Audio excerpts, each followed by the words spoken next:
Hello everyone, I am Mano Scaling, and I am here to help you today. I know you use this video to fall asleep, so before that, please like the video and subscribe to the channel, and also tell me where you are from and what time you are watching. Now get comfortable and relax.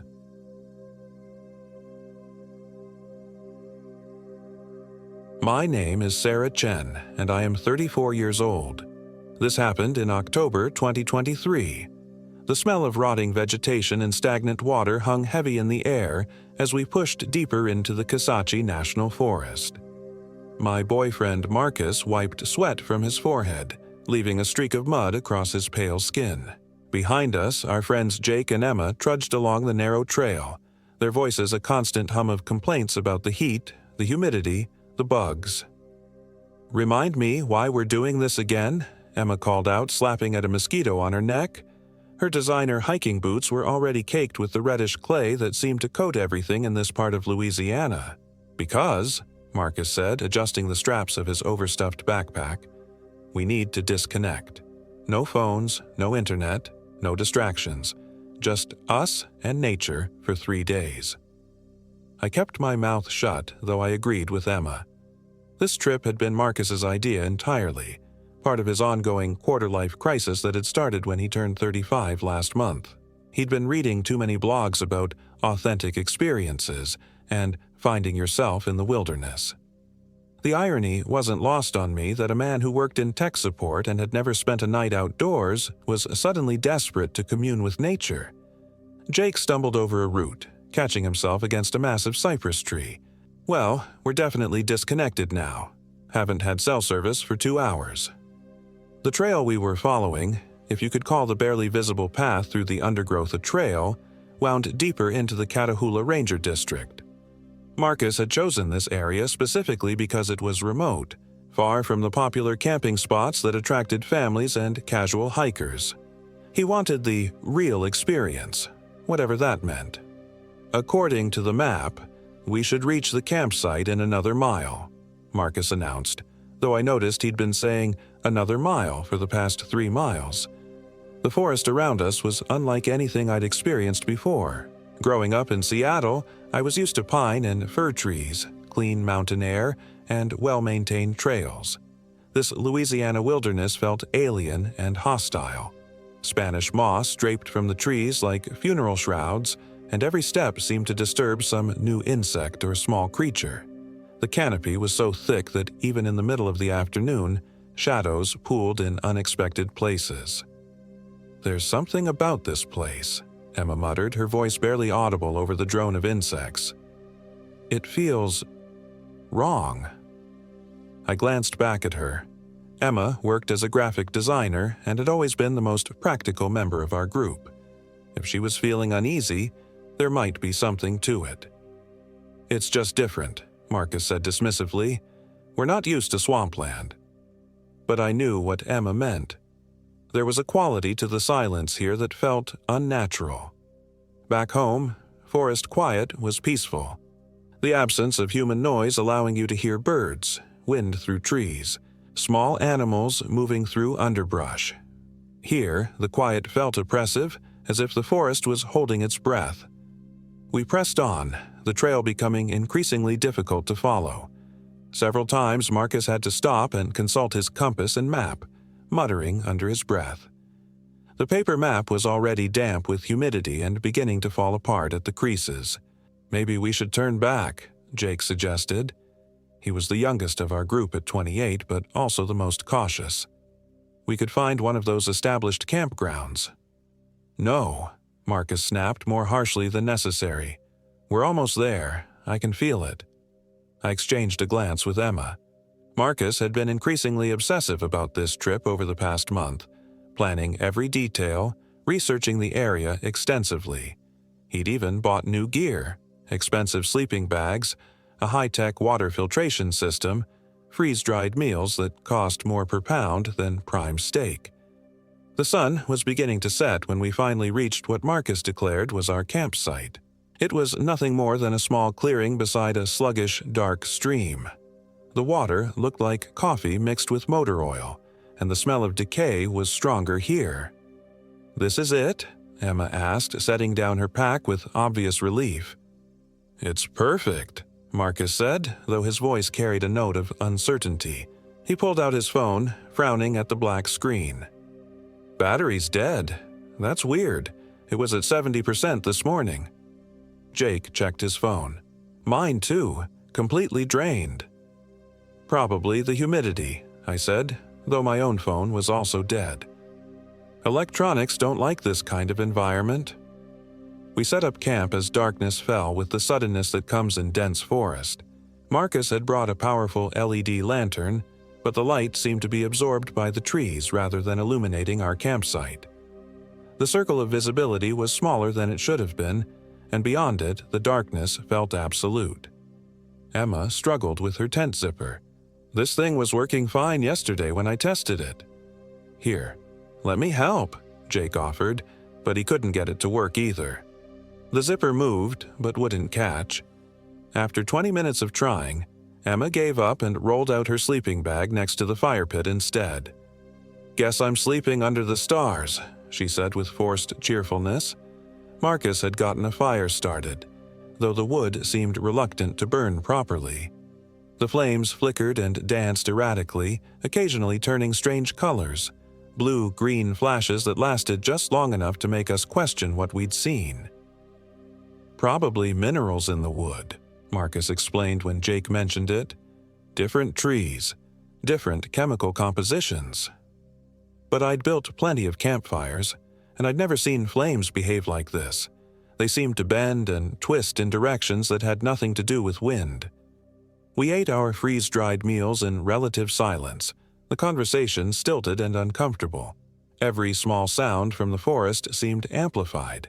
The splash of something large in the stream, the crack of branches, the rustle of leaves when there was no breeze. "Tell me again why this place is called Kisachi," Emma asked, poking at the fire with a stick. Marcus perked up, clearly pleased to share his research. "It's a Caddo Indian word, means place of the longleaf pines, though obviously there aren't many of those left here now." "What happened to the Caddo?" Jake asked.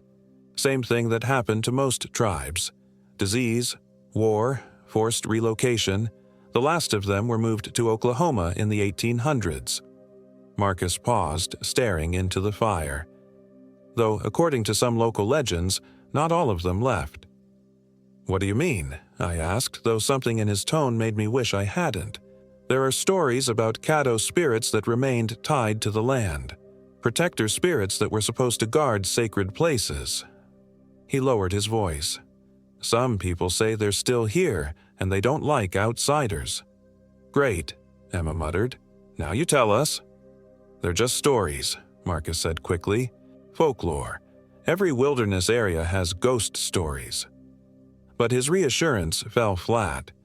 The fire popped and hissed, sending sparks up into the canopy, and for a moment I thought I heard something else. A sound like whispering, just at the edge of perception. "Did you guys hear that?" Jake asked, confirming I wasn't imagining things. We all listened intently, but the sound didn't repeat. "Probably just wind in the trees," Marcus said, but he moved closer to the fire. We tried to keep the conversation light after that, talking about work, mutual friends, plans for the holidays. But the oppressive atmosphere of the place made normal conversation feel forced and artificial. Every topic seemed to die after a few exchanges, leaving us listening to the night sounds. Around 10 o'clock, Emma yawned and announced she was ready for sleep. "Assuming I can get any rest with all these bugs." The mosquitoes had been relentless since sundown, despite the insect repellent we'd all applied. They seemed particularly drawn to our faces and hands, and their bites raised welts that itched intensely. Jake retreated to his tent, followed by Marcus. I stayed by the fire for a while longer, feeding it wood and trying to shake the feeling that we were being watched. The darkness beyond our small circle of light seemed to press closer, and several times I thought I saw movement at the edge of the trees. When I finally lay down in my sleeping bag, sleep came fitfully. The ground was harder than expected, full of roots and rocks that seemed to find every pressure point on my body. But more than physical discomfort, I was disturbed by sounds. Distant splashing in the stream, the occasional cry of some night bird, and underneath it all, that whispering sound that might have been wind but felt like voices. I woke to Marcus shaking my shoulder roughly. Gray dawn light filtered through the canopy, and the fire had burned down to cold ashes. "Sarah, wake up, Emma's gone." I sat up, instantly alert. Emma's sleeping bag was empty, unzipped from the inside, but there was no sign of her anywhere in the campsite. "Maybe she went to use the bathroom," I suggested, though even as I said it, I knew something was wrong. Emma was compulsively polite. She would have woken me if she was going anywhere alone. Jake emerged from his tent looking haggard. "I thought I heard her get up around 3 a.m., but I figured she was just moving closer to the fire. It got really cold last night." We called Emma's name, our voices echoing strangely in the forest. There was no response, not even an echo from the expected direction. The sound seemed to be absorbed by the trees, muffled and distorted. "She probably went down to the stream to wash up," Marcus said, but his voice was tight with worry. "You know how she is about staying clean." We followed what we thought might be a path to the water's edge. The stream was about 15 feet wide here, moving slowly over a bottom covered with fallen leaves and organic debris. The water was too dark to see into, and the surface was covered with a thin film that broke apart and reformed constantly. "Emma," I called again, cupping my hands around my mouth. This time there was a response, a voice calling back from downstream. It sounded like Emma, but there was something off about it. The tone was flat, emotionless. "I'm here," the voice called. "Down here." We followed the stream bank, pushing through hanging moss and thick undergrowth. The voice called again, always seeming to come from just ahead, just around the next bend. After 20 minutes of walking, we found her. Emma was standing waist-deep in the stream, her back to us. She was perfectly still, arms at her sides, head tilted slightly to one side. Her clothes were soaked through and her dark hair hung in wet tangles around her shoulders. "Emma!" Jake called out. "Jake, what are you doing? We were worried sick." She turned slowly to face us, and immediately I knew something was terribly wrong. Her face was pale, almost gray, and her eyes were completely black. Not just the pupils, but the entire visible portion of her eyes. When she smiled, her teeth seemed too sharp, too numerous. "I'm fine," she said, but her voice had that same flat quality we'd heard from a distance. "The water is lovely. You should come in." Marcus took a step toward the stream. "Emma, you need to get out of there. You're going to catch pneumonia." "The cold doesn't bother me anymore," she replied, still smiling that horrible smile. "Nothing bothers me anymore." Jake grabbed Marcus's arm, stopping him from getting closer to the water. "Something's wrong with her," he whispered. "I can hear you," Emma said pleasantly. "You don't need to whisper. There are no secrets here. The bayou knows everything." I felt ice in my veins despite the humidity. "Emma, do you remember yesterday? Do you remember the drive down here?" She tilted her head further like a bird considering prey. "Yesterday? Time is different here. I've been here so long waiting for you to find me." "We just got here yesterday afternoon," Marcus said. "Emma, you're scaring us. Please, come out of the water." "Come in instead," she said, extending one hand toward us. Her fingernails had grown long overnight, dark and curved like claws. "The spirits want to meet you. They've been so lonely." That's when I noticed the smell, a putrid, organic odor like rotting fish mixed with sulfur. It was coming from Emma, or from the water around her. "We need to go," I whispered to Marcus and Jake. "Now." But Marcus was transfixed, staring at the thing that looked like Emma. "She's sick," he said. "We can't leave her." "That's not Emma," Jake said, his voice shaking. "Look at her eyes. Marcus, look at her fingernails." The Emma thing laughed, a sound like water gurgling down a drain. "Smart boy, but not smart enough." She began to wade toward shore, moving through the thick water with impossible grace. With each step, more details became apparent that proved this wasn't our friend. Her skin had a grayish, mottled appearance, like something that had been underwater too long. Her movements were too fluid, lacking the small hesitations and corrections that make human movement natural. "Run," I said. We crashed through the undergrowth, branches tearing at our clothes and skin.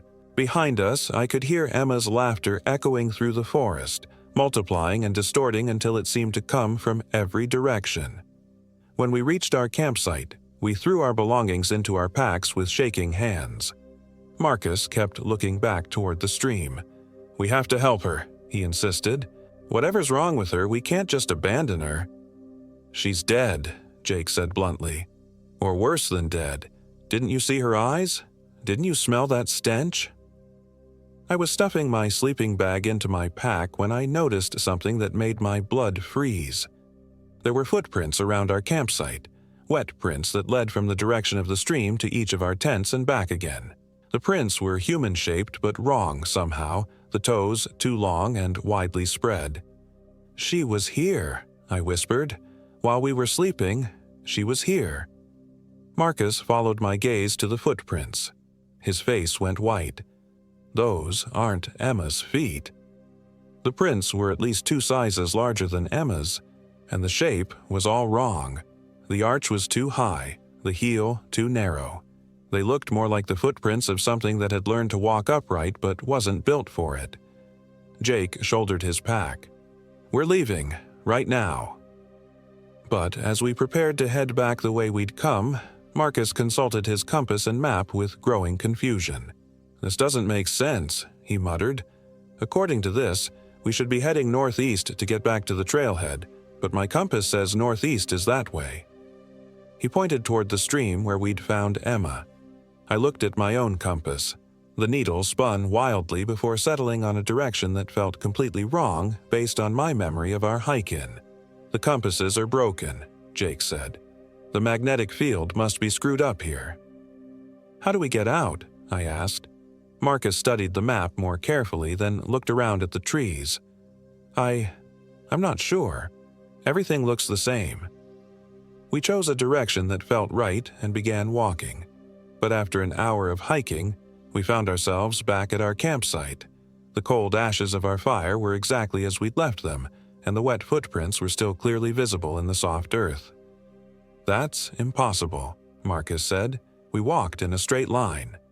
Jake kicked at one of the larger footprints, smearing it. "Nothing about this place is possible." We tried again, this time marking trees with Jake's knife to avoid walking in circles. But 2 hours later, we were back at the campsite again. The marks Jake had carved into the trees were gone, as if the bark had healed itself. "The spirits don't want you to leave," a voice said from the edge of the clearing. Emma, or the thing wearing Emma's face, stood just inside the tree line. In daylight, the wrongness was even more apparent. Her skin had a translucent quality, and dark veins were visible beneath the surface. Her clothes were still wet, but now they looked like they'd been underwater for weeks rather than hours. "They've been alone for so long," she continued, taking a step closer. "Ever since the last of the Caddo were driven away. They need new friends to keep them company." Marcus raised his hands in what he probably thought was a calming gesture. "Emma, I know you're in there somewhere. Fight this. Remember who you are." The thing tilted its head and smiled with too many teeth. "Emma is here. She's part of us now. She's so much happier this way. No more worries about work, about money, about whether people like her. Just peace."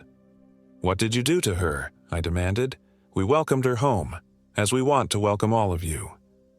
Jake had been slowly reaching into his pack, and now he pulled out a small hatchet he'd brought for splitting firewood. "Stay back," he warned. The Emma thing laughed. "Iron can't hurt us, boy. We are water and earth and the dreams of the dead." But when Jake raised the hatchet, the creature did take a step back. Maybe it was more cautious than it claimed. "There has to be a way out," I said to Marcus. "People don't just disappear in national forests. There are search and rescue teams, helicopters." "Not here," the Emma thing said. This is a thin place where the world of the living touches the world of the spirits. Time moves differently. Space bends. You could walk for days and never leave this clearing. The sun was setting again, though it felt like we'd only been trying to escape for a few hours. The rapid onset of darkness confirmed that something was very wrong with time in this place. "We need fire," Marcus said, beginning to gather wood. Whatever these things are, they might not like light. But when he tried to start a fire, the matches wouldn't light.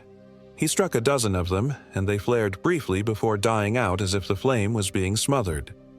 "The spirits control fire here," the Emma thing explained helpfully. "They decide what burns and what doesn't." Jake swung his hatchet at a nearby branch, but the blade passed through it as if it were made of smoke. The branch remained undamaged. "You can't change anything here," the creature continued. "You can't leave. You can't build fire. You can't cut wood, but you can join us. It's so much easier than fighting." In the growing darkness, I began to see other shapes moving between the trees. Tall, thin figures that might have been human once but were wrong in the same way Emma was wrong.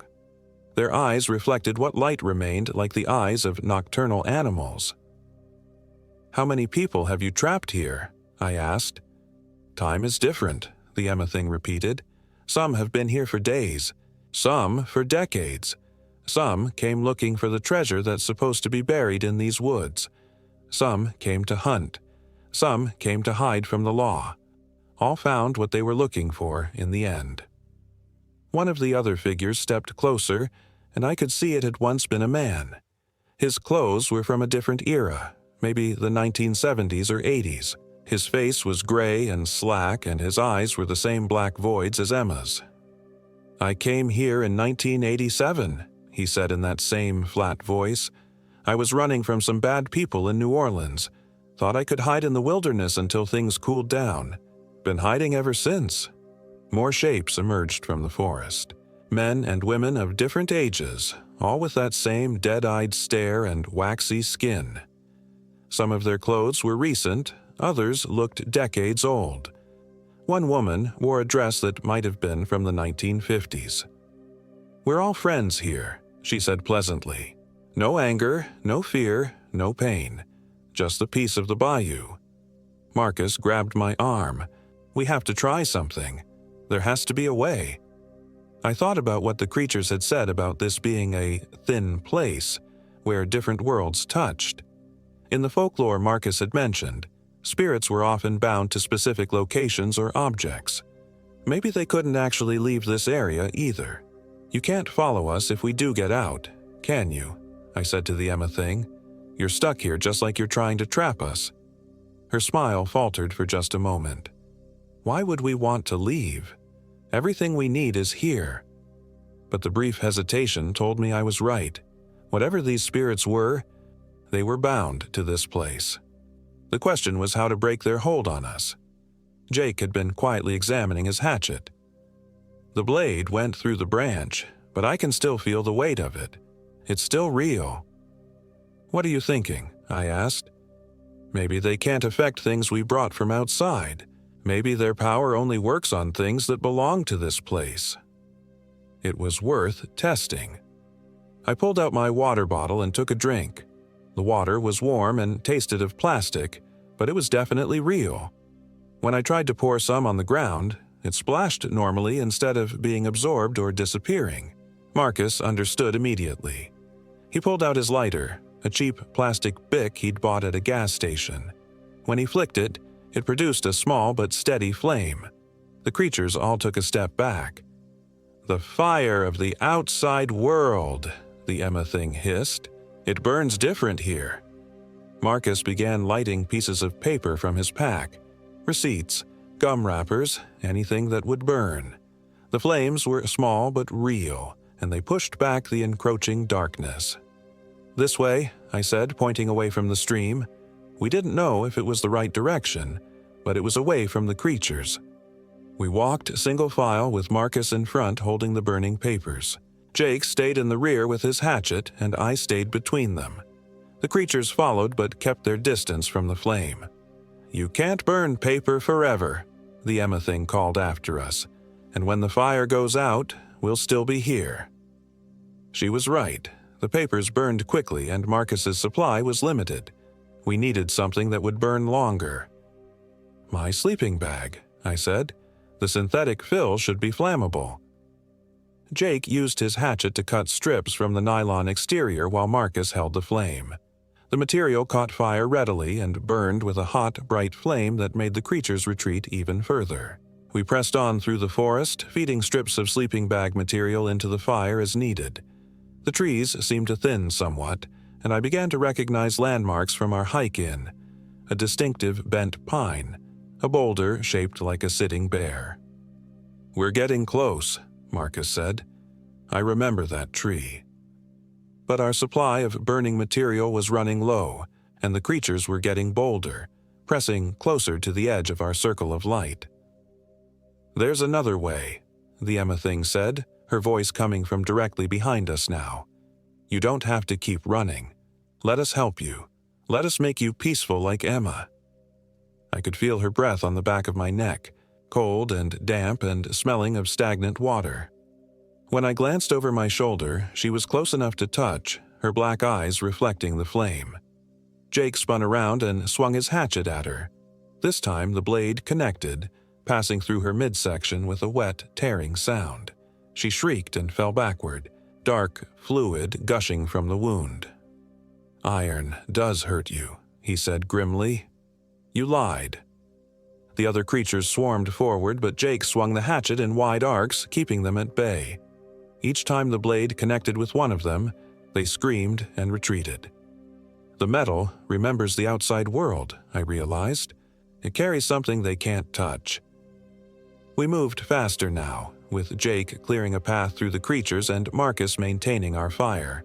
I could see brighter light ahead, not the pale, filtered light of the deep forest, but actual sunlight. The creatures' attacks became more desperate as we approached the edge of their domain. They threw themselves at us regardless of the hatchet, trying to drag us back into the darkness. One of them, the man from 1987, managed to grab my pack before Jake drove the blade through his chest. "You don't understand," he gasped as the light faded from his eyes. "We're trying to save you. The world out there, it's so much worse than this. Here you can have peace." His body crumbled to dust as we left him behind. We stumbled out of the tree line onto a gravel road that definitely hadn't been there when we arrived, but I didn't care about the impossibility of it. We were out. Marcus's rental car was parked about 50 yards away, looking exactly as we'd left it 2 days ago. We ran to it, throwing our packs into the back seat and piling in. "Keys," Marcus said, patting his pockets frantically. "Where are my keys?" I found them on the ground beside the car, as if they'd been dropped recently. Marcus started the engine with shaking hands, and we drove away from that place as fast as the narrow road would allow. It wasn't until we reached the main highway that any of us spoke. "What happened to Emma?" Jake asked quietly. I didn't have an answer. The real Emma, our friend, was gone.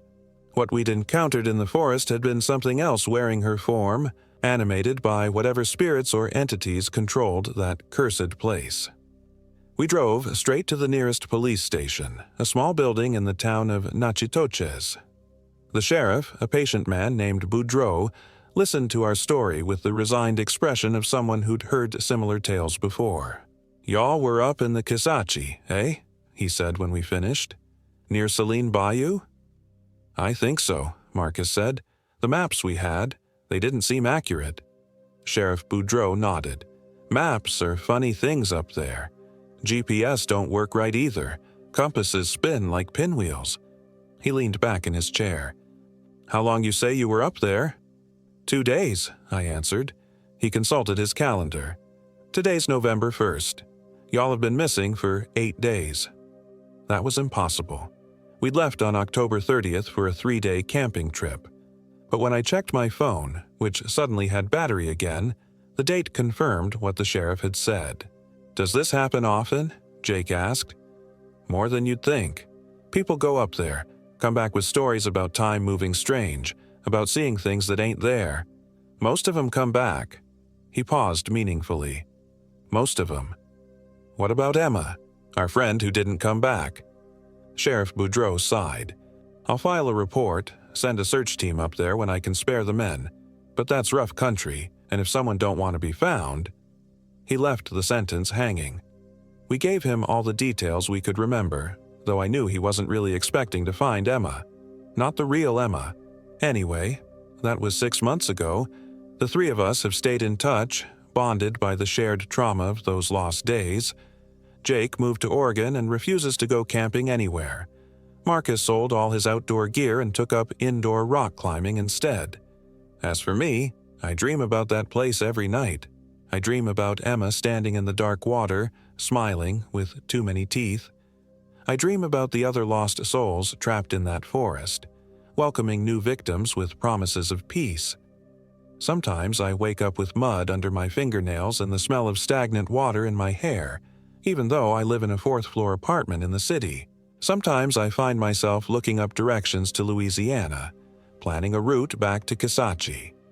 The rational part of my mind knows I should stay away.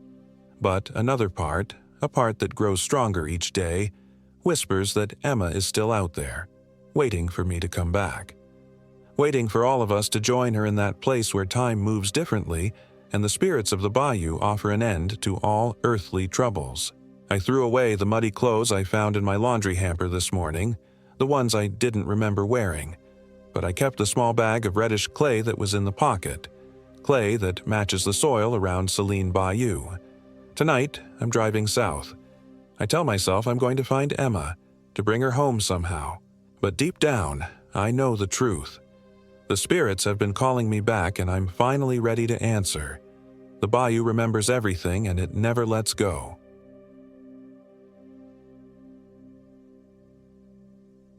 My name is Marcus Thibodeau, and I am 34 years old. This happened in October 2023. The cypress trees of Honey Island Swamp stretched their gnarled arms above us like the ribs of some ancient beast. Their Spanish moss draped like funeral shrouds in the humid Louisiana air. I'd been coming to this remote corner of St. Tammany Parish since I was a kid, but I'd never ventured this deep into the backwaters with friends from out of state. Sarah, my girlfriend of 2 years, had been begging me to show her the real Louisiana, beyond the tourist traps of New Orleans. When her college roommate Emma and Emma's boyfriend Derek announced they were driving down from Chicago for a long weekend, I figured it was the perfect opportunity. "You sure this is safe?" Derek asked, adjusting his brand-new hiking boots as our aluminum boat cut through the dark water. His pale skin already showed the first signs of sunburn despite the thick canopy above us.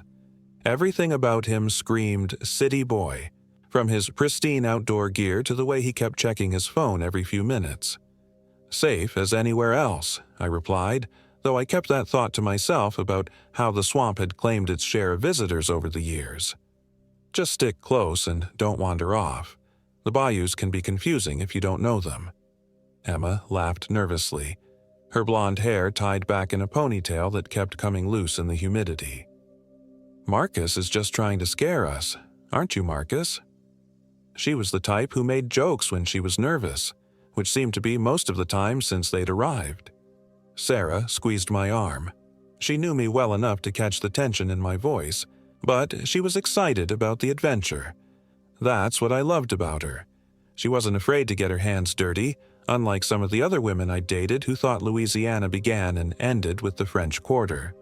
Her dark hair was already curling from the moisture in the air, and she had that focused look she got when she was taking in everything around her. I guided the boat deeper into the swamp, following waterways I'd navigated dozens of times before. The plan was simple. We'd set up camp on one of the small islands about 5 miles in, spend the night under the stars, and head back the next afternoon. I'd packed enough supplies for 3 days, just in case, though I didn't mention that to the others. As we traveled deeper, the sounds of civilization faded completely. The highway noise that had followed us from Slidell disappeared, replaced by the prehistoric chorus of the swamp. The low bellow of alligators, the splash of turtles sliding off logs, and the constant buzz of insects that seemed to grow louder as the sun began its descent. Jesus, it's like Jurassic Park out here, Derek muttered, swatting at a mosquito on his neck. How do you stand all these bugs? You get used to it, I said, though privately I noticed there seemed to be more insects than usual. Thick clouds of gnats swarmed around us, and the mosquitoes were particularly aggressive. Even the dragonflies, usually graceful and solitary, moved in erratic patterns above the water. After an hour of navigating increasingly narrow channels, we reached what I'd always called Palmetto Island, a raised patch of land about the size of a football field, covered in palmetto palms and live oaks. It was far enough from the main waterways to offer some privacy, but accessible enough that we wouldn't have trouble getting back to the boat. This is it, I announced, steering toward a small clearing where I'd camped before. The familiar sight of the fire ring I'd built years ago was reassuring, though something looked different about it. The stones seemed to have been rearranged, stacked in a pattern I didn't remember. We hauled our gear onto the island as the sun continued to sink. Sarah and Emma worked together to set up the tents while Derek and I gathered firewood. That's when I noticed the first truly strange thing. "Hey, Marcus," Derek called from about 50 yards away. "Come look at this." I found him standing next to a cypress tree that had to be at least 300 years old. Carved into the bark, about 6 feet off the ground, were symbols I'd never seen before. They looked fresh. The exposed wood was still light-colored, as if they'd been made recently. "Probably just some kids fooling around," I said, though the symbols were too precise, too deliberate for random vandalism. They formed a rough circle with intersecting lines and what looked like primitive stick figures. "Let's get back. We need to get the fire started before dark." But Derek was already pulling out his phone to take pictures. "No signal," he complained. "I wanted to post this on Instagram." "That's kind of the point," Sarah said when we returned to camp, "to get away from all that stuff for a while." As the sun set, we got our fire going and settled in for what should have been a relaxing evening. I'd brought some boudin from Jacob's in La Place, and we roasted it over the flames while sharing stories and passing around a bottle of Jameson that Derek had contributed to the expedition. The fire burned strangely that night. Instead of the usual orange and yellow flames, it flickered with an occasional greenish tint that I'd never seen before. When I mentioned it, Emma laughed and said it was probably just the type of wood we were using. But I'd been building fires in these swamps my whole life. This was different. Around 10 o'clock, we heard the first scream. It came from somewhere across the water, distant but unmistakably human.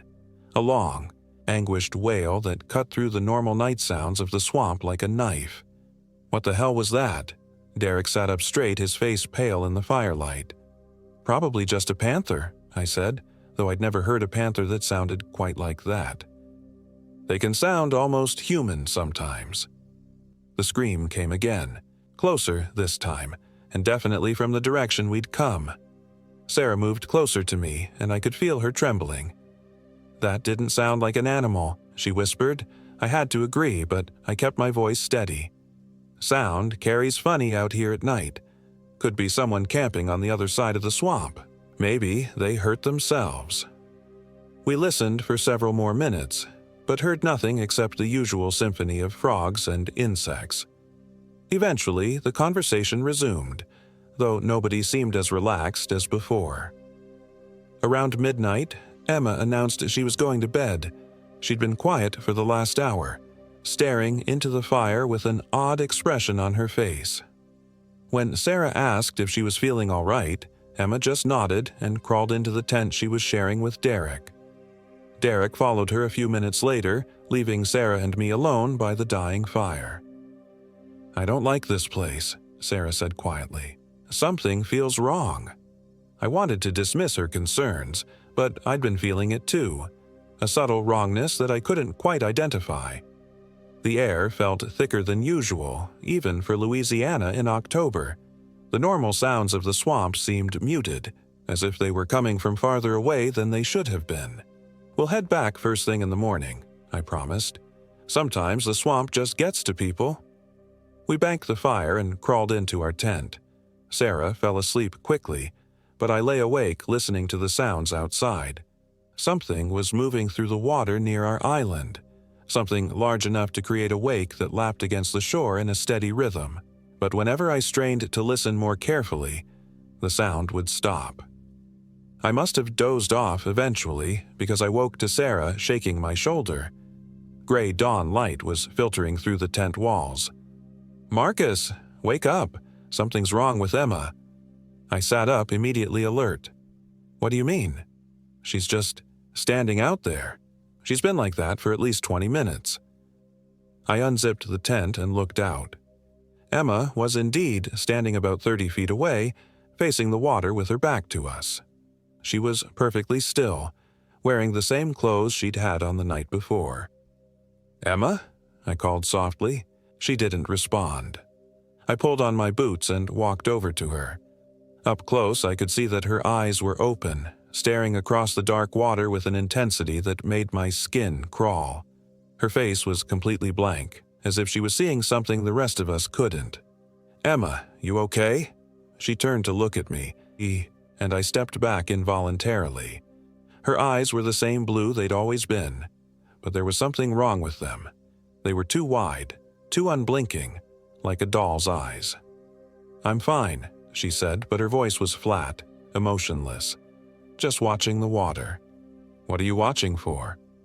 She smiled then, and it was the most unsettling thing I'd ever seen. Her lips pulled back to reveal her teeth, but the expression never reached her eyes. "They're coming," she said matter-of-factly. "They've been waiting so long." Derek emerged from their tent, rubbing his eyes. "Emma, what are you doing out here?" She turned that same unnatural smile on him. "Good morning, baby. Did you sleep well?" Derek seemed to relax. "Yeah, I guess. You had me worried there for a minute. Come back to bed." But Emma didn't move. She turned back to the water, that smile still fixed on her face. "She's been acting strange since yesterday," Derek said quietly to me. "Started right after we saw those symbols on the tree. She kept talking about voices in her sleep." The wrongness I'd felt the night before intensified. Emma wasn't just tired or stressed. Something fundamental had changed about her. The way she held herself, the rhythm of her breathing, even the way she blinked, all seemed slightly off, like someone doing a poor imitation of being human. Sarah joined us, and we stood there in an awkward group, watching Emma watch the water. The fire had gone out completely during the night, which was unusual. I'd banked it with enough coals to last until morning. "I think we should pack up and head back," I said. "The weather might turn." That wasn't true. The sky was clear, but I wanted to get us all back to civilization as quickly as possible. Emma finally turned around. "Oh, but we just got here," she said in that same flat tone. "I was hoping we could explore more of the island today. There are so many interesting things to see." "Like what?" Sarah asked. Emma's smile widened impossibly. "The bones, for one thing. There are so many bones buried here. Some of them are very old. Some of them are fresher." Derek laughed nervously. "Emma, you're being weird. What bones?" Instead of answering, Emma walked over to a palmetto palm about 20 yards away. She knelt down and started digging with her bare hands, her fingernails scraping against the sandy soil. Within minutes, she'd unearthed what was unmistakably a human femur, yellowed with age. "Jesus Christ," Derek breathed. Emma held up the bone, examining it with scientific curiosity. "Native American, I think, based on the wear patterns. But there are others too, much more recent." She continued digging, and I found myself unable to look away as she pulled up more bones. Ribs, vertebrae, what looked like pieces of a skull. Her movements were methodical, precise, as if she knew exactly where to dig. "Emma, stop," Sarah said, her voice shaking. "We need to call the police." Emma looked up at her with those empty eyes. "With what? Your phones don't work out here, remember?" She was right. I'd been so focused on the supernatural wrongness of the situation that I'd forgotten the practical reality. We were miles from help. accessible only by boat through waterways that most people couldn't navigate. "We're leaving," I said firmly. "Right now. Pack up everything." Emma stood up, still holding the femur. "But Marcus, we haven't had breakfast yet, and I found something else interesting last night." She walked over to our campsite and pointed to the ground near where the fire had been. In the soft earth, clearly visible in the morning light, were footprints. Lots of them, forming a rough circle around where we'd been sleeping. The prints were human, but wrong. Too long, with what appeared to be claw marks at the ends of the toes. They led from the water's edge to our camp and back again, as if something had spent the night walking around us while we slept. "Those weren't there yesterday," Derek said, his voice cracking. Emma knelt down and placed her hand inside one of the prints. It was easily twice the size of her palm. "They're beautiful, aren't they? So much bigger than ours. So much older." I'd had enough. "Everyone pack up now. We're leaving in 10 minutes. But when I turned toward our boat, I froze. The aluminum hull was sitting much higher in the water than it should have been. I waded out to check and found what I'd feared. 3 neat punctures in the bottom, each about the size of a claw mark. "The boat's been sabotaged," I announced. "We're taking on water."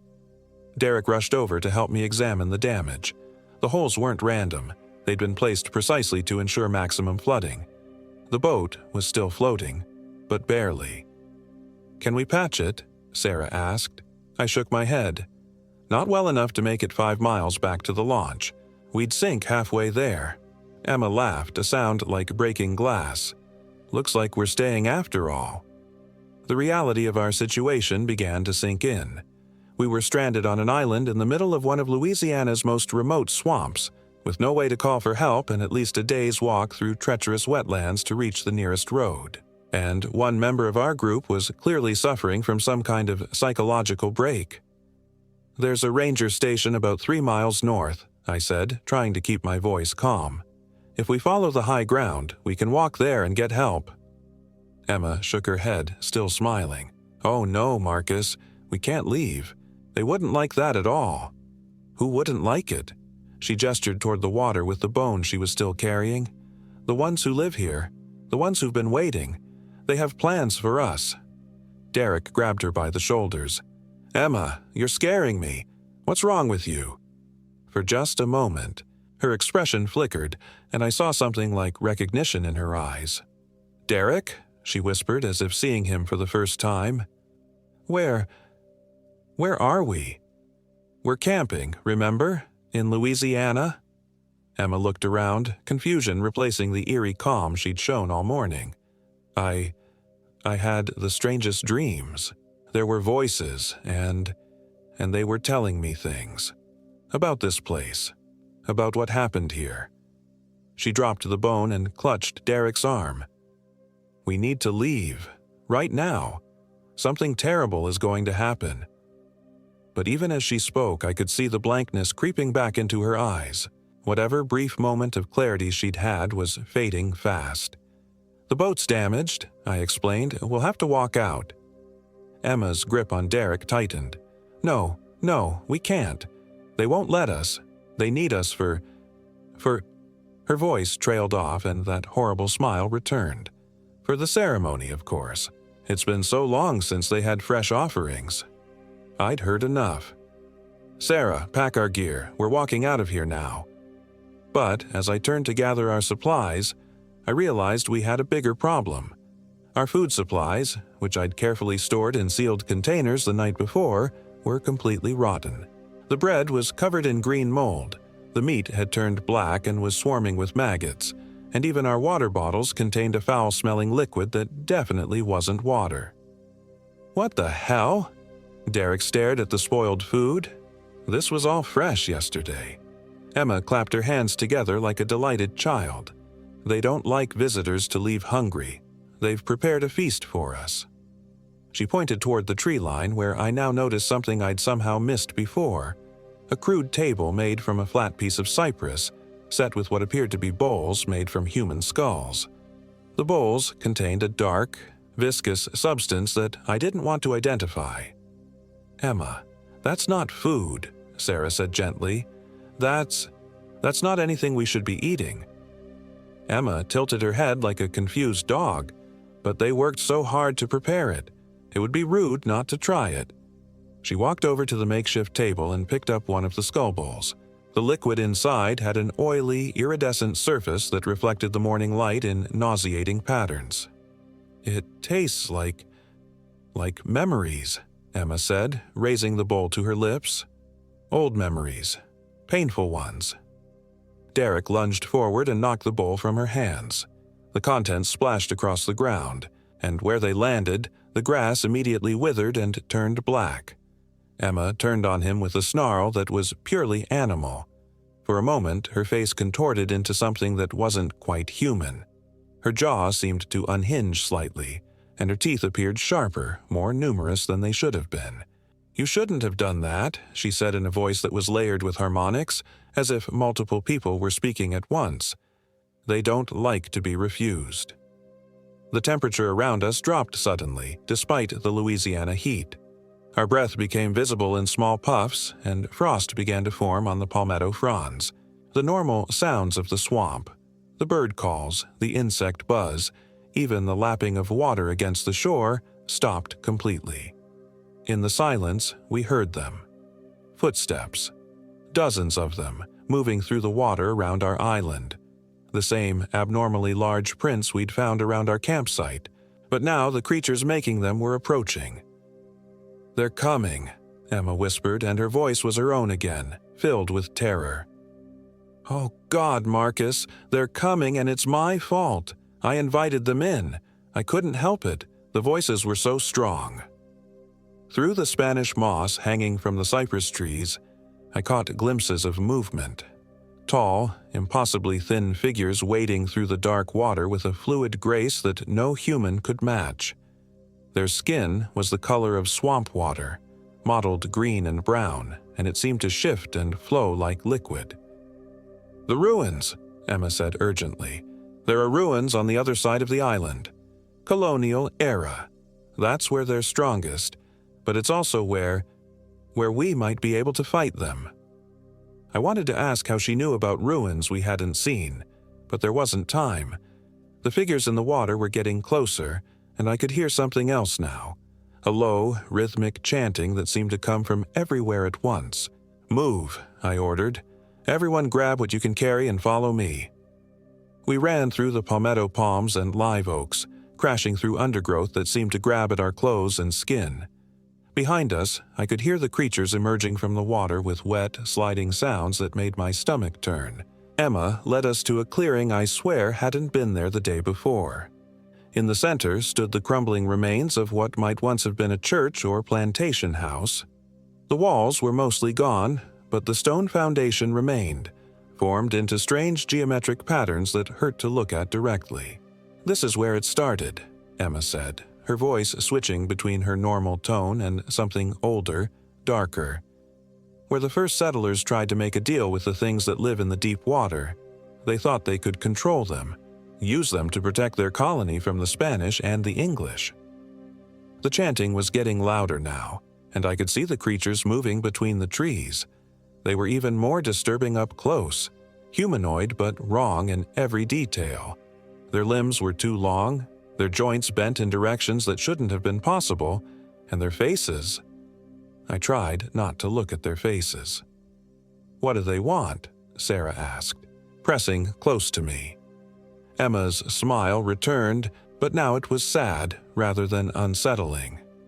"They want what they've always wanted, to return to the world above, to reclaim what was taken from them when the water rose and drove them into the deep places."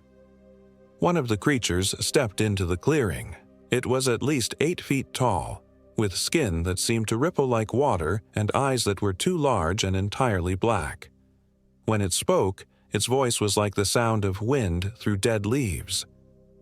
"The pact must be honored," it said, each word coming out like a death rattle. "Fresh blood for the rising, new servants for the deep." Derek stepped forward, and I saw something in his expression that I didn't like. "What kind of pact? What do you want from us?" Derek, no, I warned, but he was already walking toward the creature. One willing, one taken, one transformed. One escaped, the creature intoned. The old bargain, the blood price, the way back to the light. Emma suddenly grabbed my arm with inhuman strength. "It's too late for Derek," she whispered. "He's already marked. They chose him the moment we arrived. But the rest of us, we might still have a chance." I looked at Derek and saw what she meant. His skin had taken on a pale, waxy quality, and his movements were becoming jerky and unnatural. The transformation was subtle but unmistakable. He was becoming something else. "Derek," Sarah called out, but he didn't respond. He was staring at the creature with fascination, as if listening to something the rest of us couldn't hear. "The willing one accepts," the creature said, reaching out with one impossibly long arm to touch Derek's forehead. "The transformation begins." Derek's scream was barely human as his body began to change. His bones cracked and reformed, his skin took on the mottled green-brown coloration of the creature's, and his eyes turned black and depthless. Within minutes, he was no longer recognizably human. Emma was sobbing now, her lucidity apparently returning in full. "I'm sorry. I'm so sorry. I couldn't control it. When I touched those symbols on the tree, something got inside my head. It made me bring them here." More creatures were emerging from the trees now, at least a dozen of them. They formed a loose circle around us, chanting in a language that predated any human civilization. "The taken one serves," the first creature said, and I realized it was referring to Emma. She was fighting whatever influence they had over her, but I could see her losing the battle. Her movements were becoming more fluid, more inhuman. "That leaves two," I said, pulling Sarah closer. "One transformed, one escaped." The creature that had been Derek turned its black eyes on us. "Marcus," it said in Derek's voice, though the tone was completely wrong. "Don't fight this. It's actually beautiful down there in the deep. So peaceful. So ancient." Sarah was shaking against me. I could feel her terror, but also her determination. She wasn't going to go quietly. "Which one of us gets out?" she asked. I looked at the ruins around us, at the geometric patterns carved into the stone. Emma had said this was where the first colonists had made their deal, where the whole nightmare had started. But that also meant this was where it was anchored, where it might be vulnerable. "Maybe both of us," I said, pulling out my pocket knife. "Emma, the symbols on the foundation, are they like the ones on the tree?" Emma nodded, struggling to maintain control over her own voice. They're binding marks, ways to keep the deep ones contained. But they're reversed, carved backwards. That's why the creatures can manifest here." I understood. The colonial settlers had tried to make a pact, but they'd gotten the symbols wrong. Instead of binding the creatures, they'd created a doorway. If we change them back, it might work, Emma gasped. But someone has to hold them off while you carve, and someone has to stay behind to maintain the binding. Sarah and I looked at each other. We both knew what that meant. "I love you," she whispered. "I love you too." The creatures were closing in, their chanting reaching a crescendo. Emma was fighting a losing battle against whatever was taking control of her mind, and the thing that had been Derek was reaching for us with claws that definitely hadn't been there 5 minutes ago. I started carving, using my knife to reverse the symbols on the nearest stone. The blade sparked against the ancient rock, and each mark I made seemed to cause the creatures physical pain. They recoiled, their chanting becoming more frantic. Sarah positioned herself between me and the advancing creatures, armed with nothing but a heavy piece of broken stone. When the first one reached for her, she brought the rock down on its elongated fingers with a sickening crunch. The creature shrieked and stumbled back, but there were too many of them. Sarah couldn't hold them all off, and I was only halfway through reversing the first symbol. That's when Emma made her choice.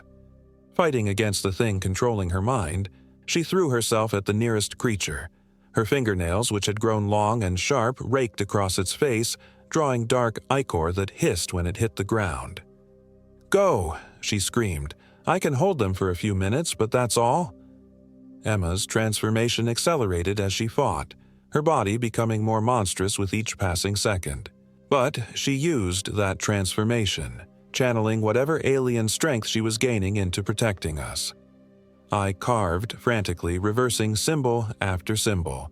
Each one I completed weakened the creature's hold on our reality. They became more translucent, less solid, but also more desperate. Sarah joined the fight, helping Emma hold off the creatures that were trying to reach me.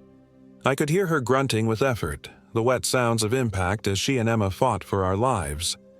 The Derek thing tried a different approach, speaking in Derek's voice to distract me. "Marcus, think about what you're doing. These beings have been trapped for centuries. Don't you think they deserve freedom?" I ignored him, focusing on the symbols. 3 more to go. "Sarah's going to die, you know," the Derek thing continued. "Look at her, Marcus.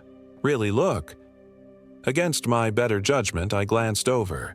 Sarah was covered in scratches and bite marks, her clothes torn and bloody. But she was still fighting, still standing between me and the creatures.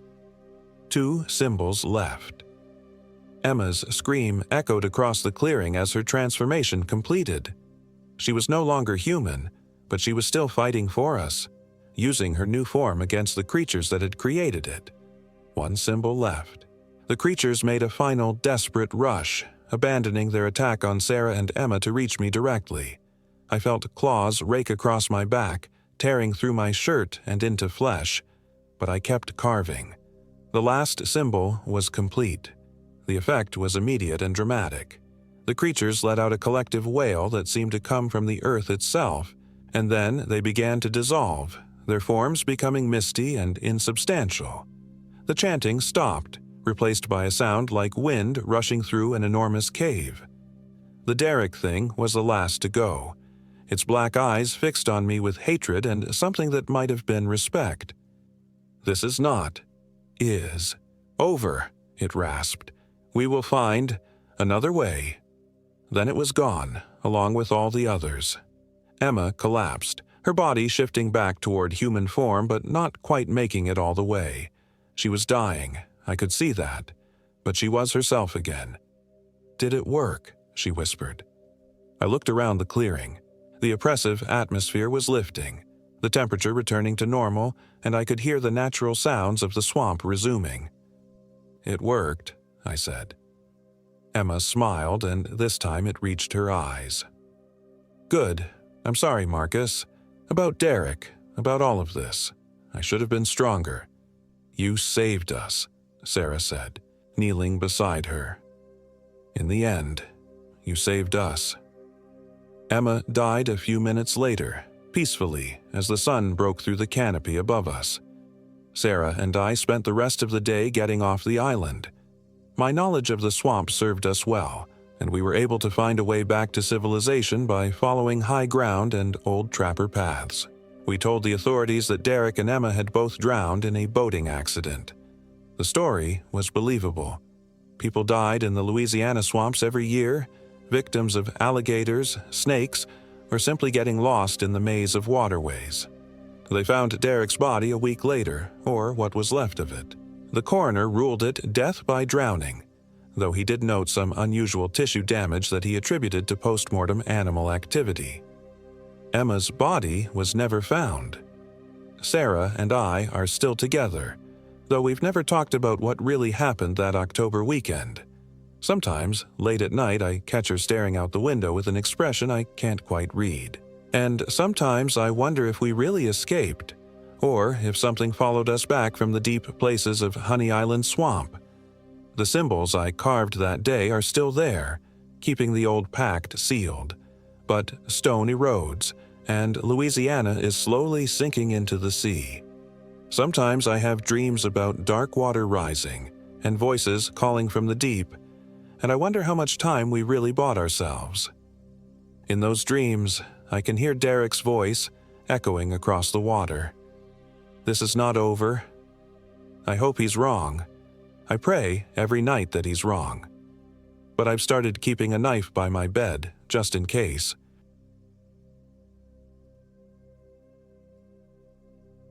My name is Sarah Mitchell, and I am 29 years old. This happened in October 2023. The invitation came from my college roommate Rebecca Chen, who I hadn't seen in 3 years. She'd moved to New Orleans after graduation and had been posting pictures of Louisiana's wild places on social media. Cypress swamps draped in Spanish moss, misty bayous that looked like something from another world. When she suggested we spend a long weekend camping in the Honey Island swamp, I jumped at the chance. I needed the escape after my divorce finalized, and the idea of losing myself in the wilderness felt like exactly what my fractured psyche required. Rebecca picked me up at Louis Armstrong International Airport on a Friday afternoon in mid-October. She looked different, thinner, with dark circles under her eyes that makeup couldn't quite hide, but her smile was as bright as ever when she hugged me. "Sarah, God, it's so good to see you. You look amazing." I didn't feel amazing. The past year had hollowed me out, left me jumping at shadows and sleeping with the lights on. But Rebecca didn't need to know about the panic attacks or the prescription bottles hidden in my purse. "You too, Becca. This place is incredible." I gestured at the sprawling city beyond the airport windows. "Wait until you see where we're going. I've been exploring the Honey Island swamp for months. There's this perfect camping spot on Pearl River, completely isolated. We'll have the whole place to ourselves." During the hour-long drive southeast, Rebecca chattered about her job at a tourism company and her boyfriend Marcus, who apparently shared her love of wilderness adventures. The landscape gradually shifted from urban sprawl to rural highways lined with towering pines and glimpses of dark water through the trees. "Marcus wanted to come," Rebecca said as we turned onto a narrow gravel road, "but I told him this was girls' weekend. We need to catch up properly." The road wound through increasingly dense forest. Ancient cypress trees rose from murky water on both sides, their gnarled roots creating twisted sculptures in the failing light. Spanish moss hung like funeral shrouds, swaying in the humid breeze. It was beautiful in an unsettling way, primordial and untouched. "How much further?" I asked, checking my phone. No signal. "Just a few more miles. The spot I found is perfect. High ground overlooking the river, completely secluded. I've camped there 4 times now." The gravel road ended at a small clearing beside a wooden boat ramp.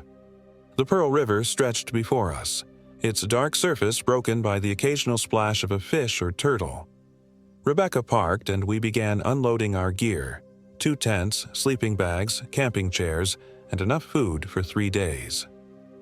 "We need to hike about a mile through the swamp," Rebecca explained, shouldering her massive backpack. "There's a raised trail most of the way, then we wade across a shallow channel to reach the island. Trust me, it's worth it." The trail was a narrow boardwalk of weathered planks, elevated a few feet above the swamp water. Our footsteps echoed hollowly in the gathering dusk. The air was thick with humidity and the earthy smell of decomposing vegetation. Something large splashed in the water nearby, making me jump. "Just an alligator," Rebecca said casually. "They mostly ignore people. It's the snakes you have to watch for." I gripped my hiking pole tighter and tried not to think about cottonmouths or copperheads lurking in the shadows. The trail wound between massive cypress trunks, some easily 10 feet in diameter. Their buttressed roots created dark alcoves where anything could be hiding. 20 minutes later, we reached the channel Rebecca had mentioned. It was perhaps 30 feet wide, the water black as coffee in the fading light. "It's only knee-deep," she assured me, already wading in. The bottom's solid sand. The water was shockingly warm, like a bath that had been sitting too long. Small fish darted between my legs as I followed Rebecca across. Something brushed against my calf, probably just vegetation, but it sent ice through my veins. The island was larger than I'd expected, maybe 2 acres of solid ground covered in massive live oaks. Rebecca led me to a clearing near the center where blackened stones marked the remains of previous campfires. "This is it," she announced, dropping her pack. "Home, sweet home." As we set up camp, full darkness fell with tropical suddenness. The sounds of the swamp grew louder, a cacophony of frogs, insects, and things I couldn't identify. Our LED lanterns created a small bubble of light, but beyond their reach lay impenetrable blackness. "I love this place," Rebecca said, settling into her camping chair with a beer. "It's like stepping back in time. The Honey Island swamp monster supposedly lives out here." "The what?" "Local cryptid, like Bigfoot, but adapted for swamp life. 7 feet tall, covered in gray hair, smells like death. Some say it's the ghost of a circus train wreck from the 1960s. The animals that survived became twisted by the swamp." I laughed nervously. "You're trying to scare me." "Maybe a little." Rebecca grinned, but there was something forced about it. "There are stranger things in these swamps than monsters, though. People go missing out here all the time. Hunters, fishermen, tourists who wander off marked trails. That's comforting. Sorry, too much time alone with Marcus and his horror movie obsession. Tell me about the divorce. How are you holding up?" I'd been dreading this conversation, but found myself opening up as we sat by the fire. Rebecca was a good listener, making sympathetic noises as I described David's affair, the brutal custody battle over our non-existent children, the way my entire life had crumbled in the span of 6 months. "I keep having these dreams," I admitted, surprising myself. "I'm trapped in our old house, but the rooms keep changing. Doors lead to places that shouldn't exist, and there's something hunting me through the corridors." "Sounds like PTSD," Rebecca said gently. "Have you talked to anyone?" "A therapist, yeah. She says it's normal after trauma, but normal doesn't make it less terrifying."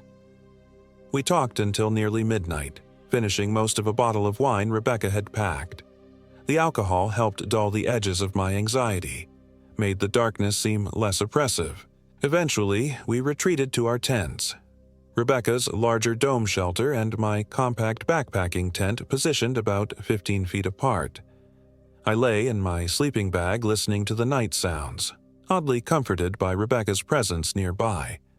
For the first time in months, I felt almost relaxed.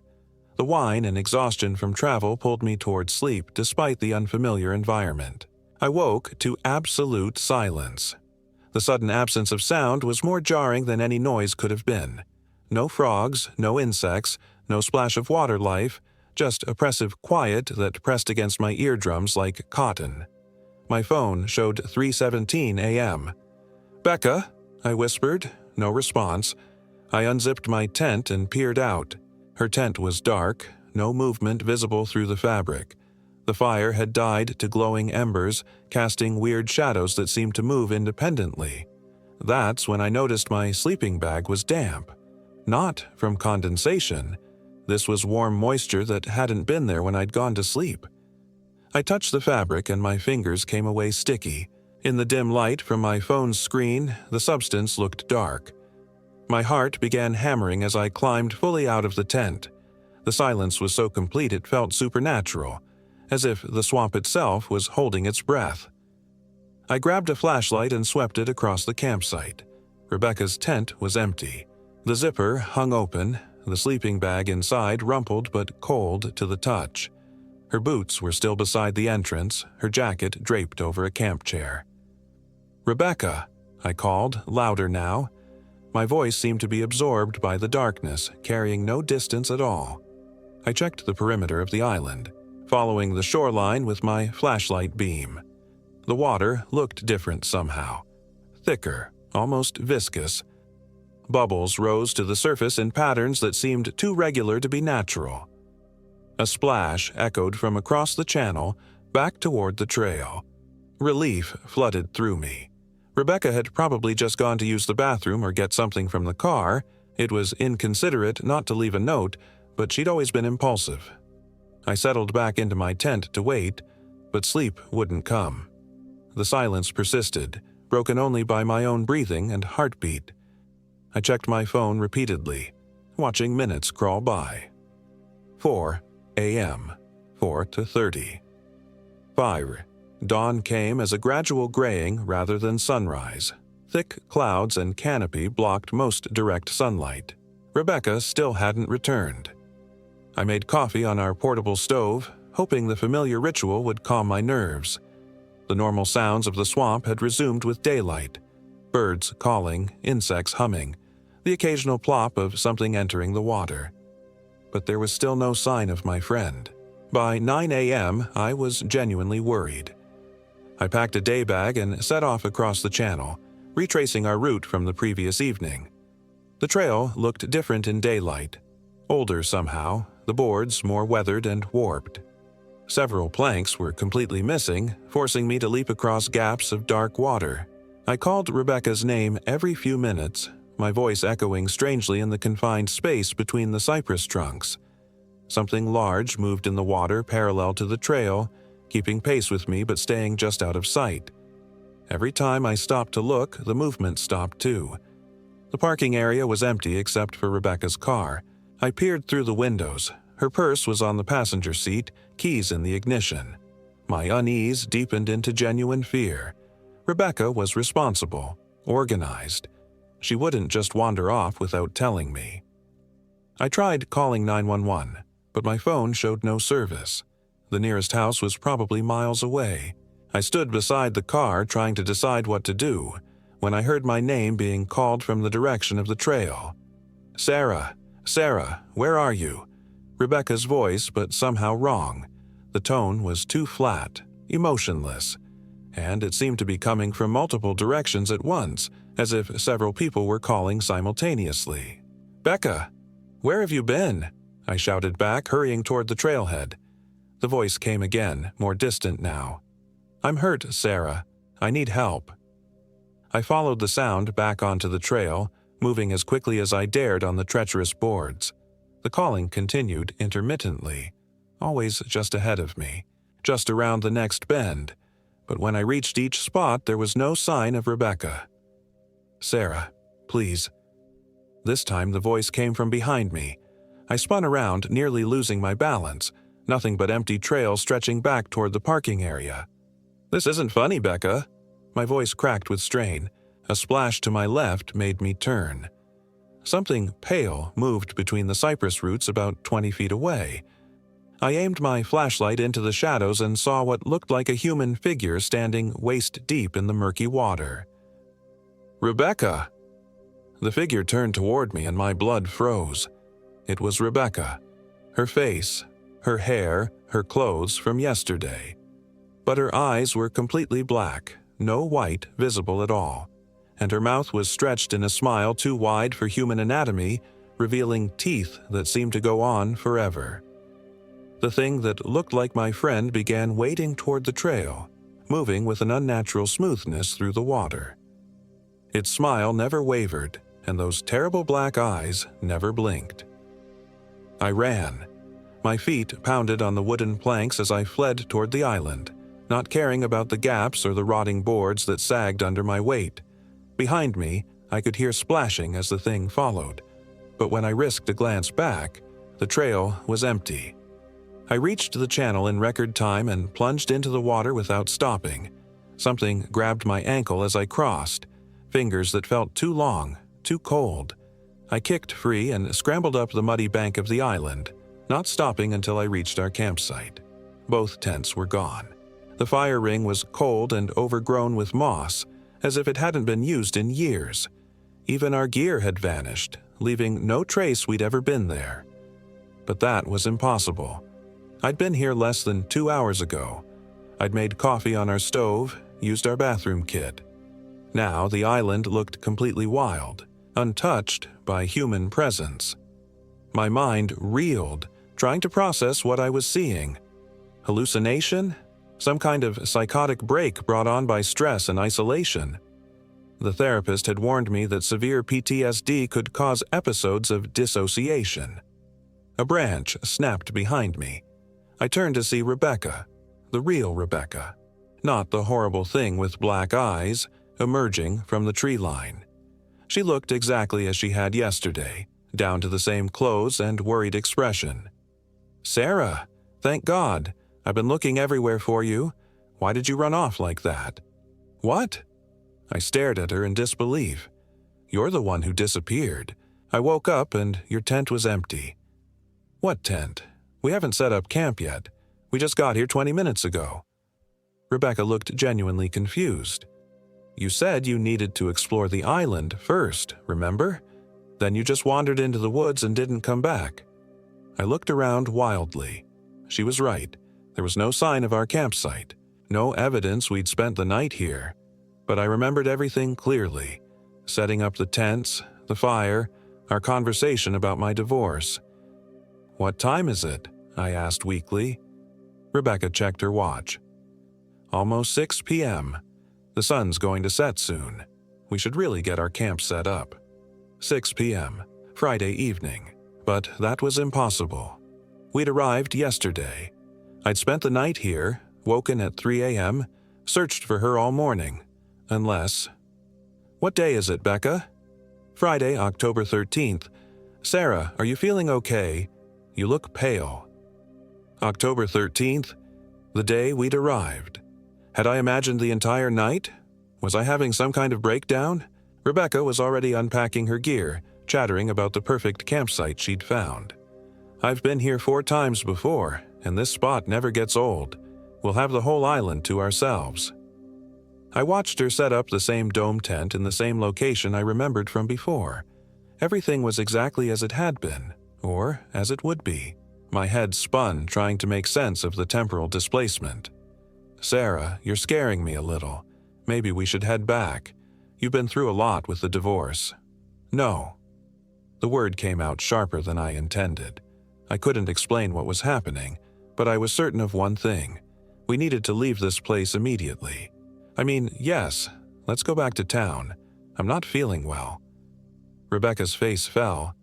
"We just got here. I've been planning this trip for weeks." "Please, Becca. Something's wrong with this place. We need to go." But as I spoke, I realized the truth. We were trapped in some kind of loop, doomed to repeat the same events over and over. The thing that had worn Rebecca's face in the swamp wasn't an imposter.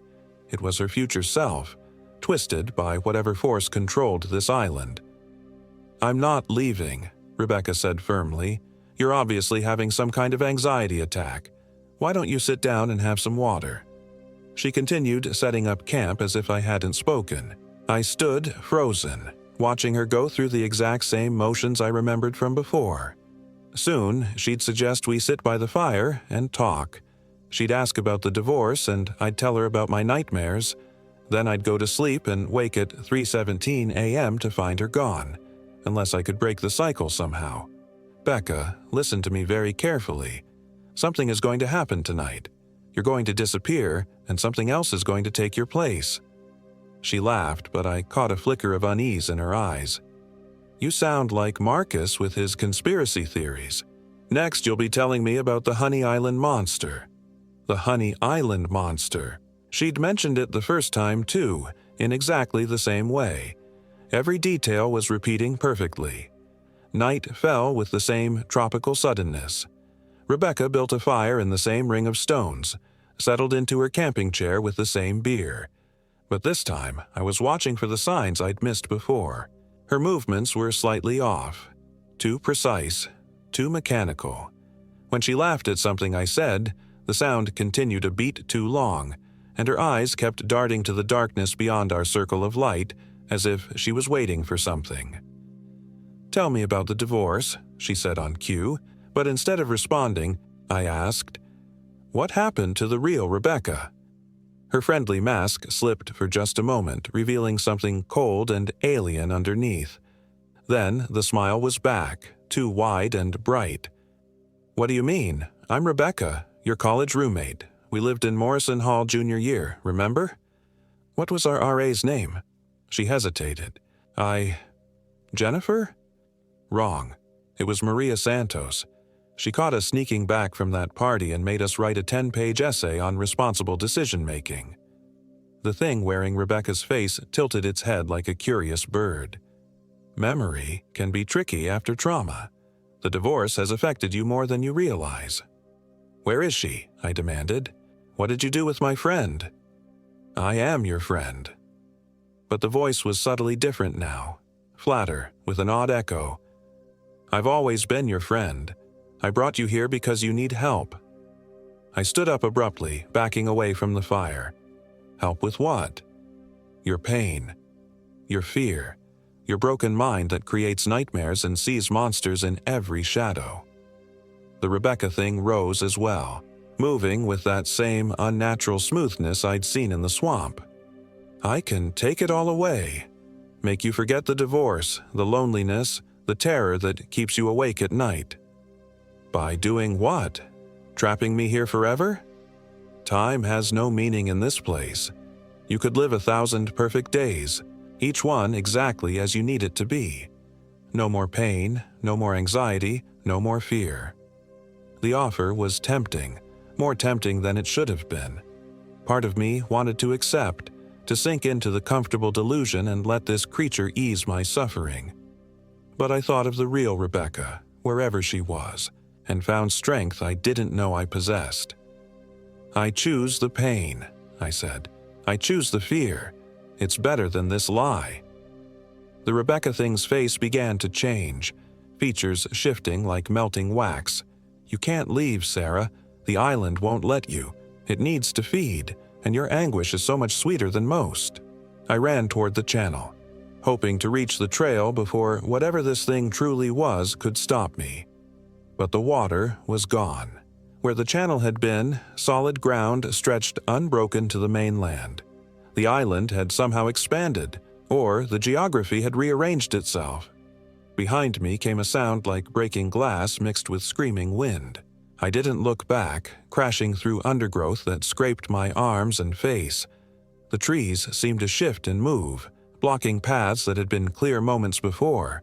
Branches reached out like grasping fingers, trying to snare my clothing and hair. I ran in what I hoped was the direction of the parking area, guided only by instinct and desperation. The creature's inhuman cries echoed from multiple directions, as if a whole pack of them were converging on my location. My flashlight beam caught something ahead, a structure that shouldn't exist. A small cabin, ancient and half-collapsed with broken windows that leaked yellow light. I had no choice but to seek shelter inside. The interior was larger than the exterior suggested, filled with impossible angles and corridors that led nowhere, but it was also filled with people, dozens of them, sitting in chairs or standing motionless against the walls. As my light played over their faces, I realized they were all missing their eyes. Black, empty sockets stared at nothing while their mouths moved in silent screams. One of them was Rebecca, the real Rebecca, her face slack with terror and despair. She turned toward me as I entered, and I saw she was trying to speak. "Sarah." The word was barely a whisper. It feeds on time, takes our memories, leaves us empty. I grabbed her arm, trying to pull her toward the door, but her skin was cold and insubstantial like touching fog. She was fading even as I watched, becoming translucent. "Run," she managed. "Don't let it complete the cycle." The walls of the cabin began to pulse like a living heart. The floor tilted at impossible angles, and I realized the entire structure was some kind of feeding organ, digesting the life force of its victims. I stumbled toward what I hoped was an exit, but the corridors kept changing, leading me deeper into the creature's gullet. That's when I remembered something my therapist had told me about nightmare management. Sometimes the only way out is through complete surrender to the fear. Stop fighting, stop running, and face the terror directly. I planted my feet and turned to confront whatever was hunting me through this maze. "I'm not running anymore," I called out. "If you want me, come and take me." The response was immediate, a roar that shook the cabin's foundations. The creature came around the corner, no longer bothering to wear Rebecca's face. It was something primal and ancient, all teeth and claws and burning eyes. The Honey Island monster made real, or perhaps something far older that had inspired the legend. But as it charged toward me, I saw something else: fear. This thing was afraid of being seen, of being known for what it truly was. It survived on deception and misdirection, feeding on victims who never understood what was happening to them. "You're just a parasite," I said, surprising myself with how steady my voice sounded. "A bottom feeder that preys on broken people because you're too weak to face anyone whole." The creature hesitated, its roar faltering into something like a whimper. "You made one mistake," I continued. "You assumed I was completely broken, but surviving my divorce made me stronger, not weaker. I learned that I could endure anything." I began walking toward the monster, and it actually backed away. "You want my pain? My trauma? Here, take it all." I opened my mind to every awful memory from the past year: David's betrayal, the legal battles, the nights spent crying into my pillow. But instead of feeding the creature, these memories seemed to burn it. The thing writhed and shrieked as if my pain was acid in its mouth. "My trauma belongs to me," I said. "It's part of my story, part of what makes me human. You can't have it." The cabin dissolved around us, revealing the true island, a barren spit of land covered in bones and rotting vegetation. The creature lay curled at my feet, no longer terrifying but pitiful. It was starving, had been for decades, sustained only by the occasional lost traveler. "I could kill you," I said, looking down at it, "but that would make me like you." Instead, I walked away. The real channel had returned, and I crossed it without looking back. The trail to the parking area was clear and straight, no longer the twisted maze it had been. Rebecca's car started on the first try. I drove through the night, putting as much distance as possible between myself and the Honey Island swamp. It wasn't until I reached the airport that I allowed myself to grieve for my friend. Rebecca was gone, consumed by something that should exist only in nightmares. But she'd saved me with her final warning, given me the strength to face my demons literally and figuratively. The police never found her body, despite extensive searches. The local authorities assumed she'd fallen into the swamp and been taken by alligators. I didn't try to convince them otherwise. Who would believe such a story? But I know the truth. Somewhere in that ancient place, the creature still waits for the next broken soul to stumble into its web. I've thought about going back, about trying to warn people away, but I suspect the island only appears to those who are already lost, and my warnings would fall on deaf ears. I still have nightmares, but they're different now. In my dreams, I'm not the one being hunted. I'm the hunter, stalking through familiar corridors with purpose and determination.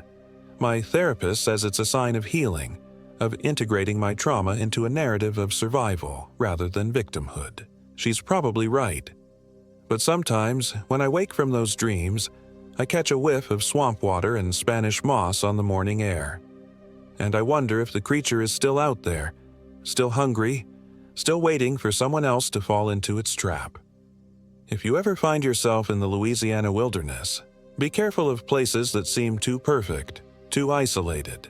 And if someone you trust starts acting strange, if their smile becomes too wide or their eyes too dark, remember that not all monsters wear frightening faces.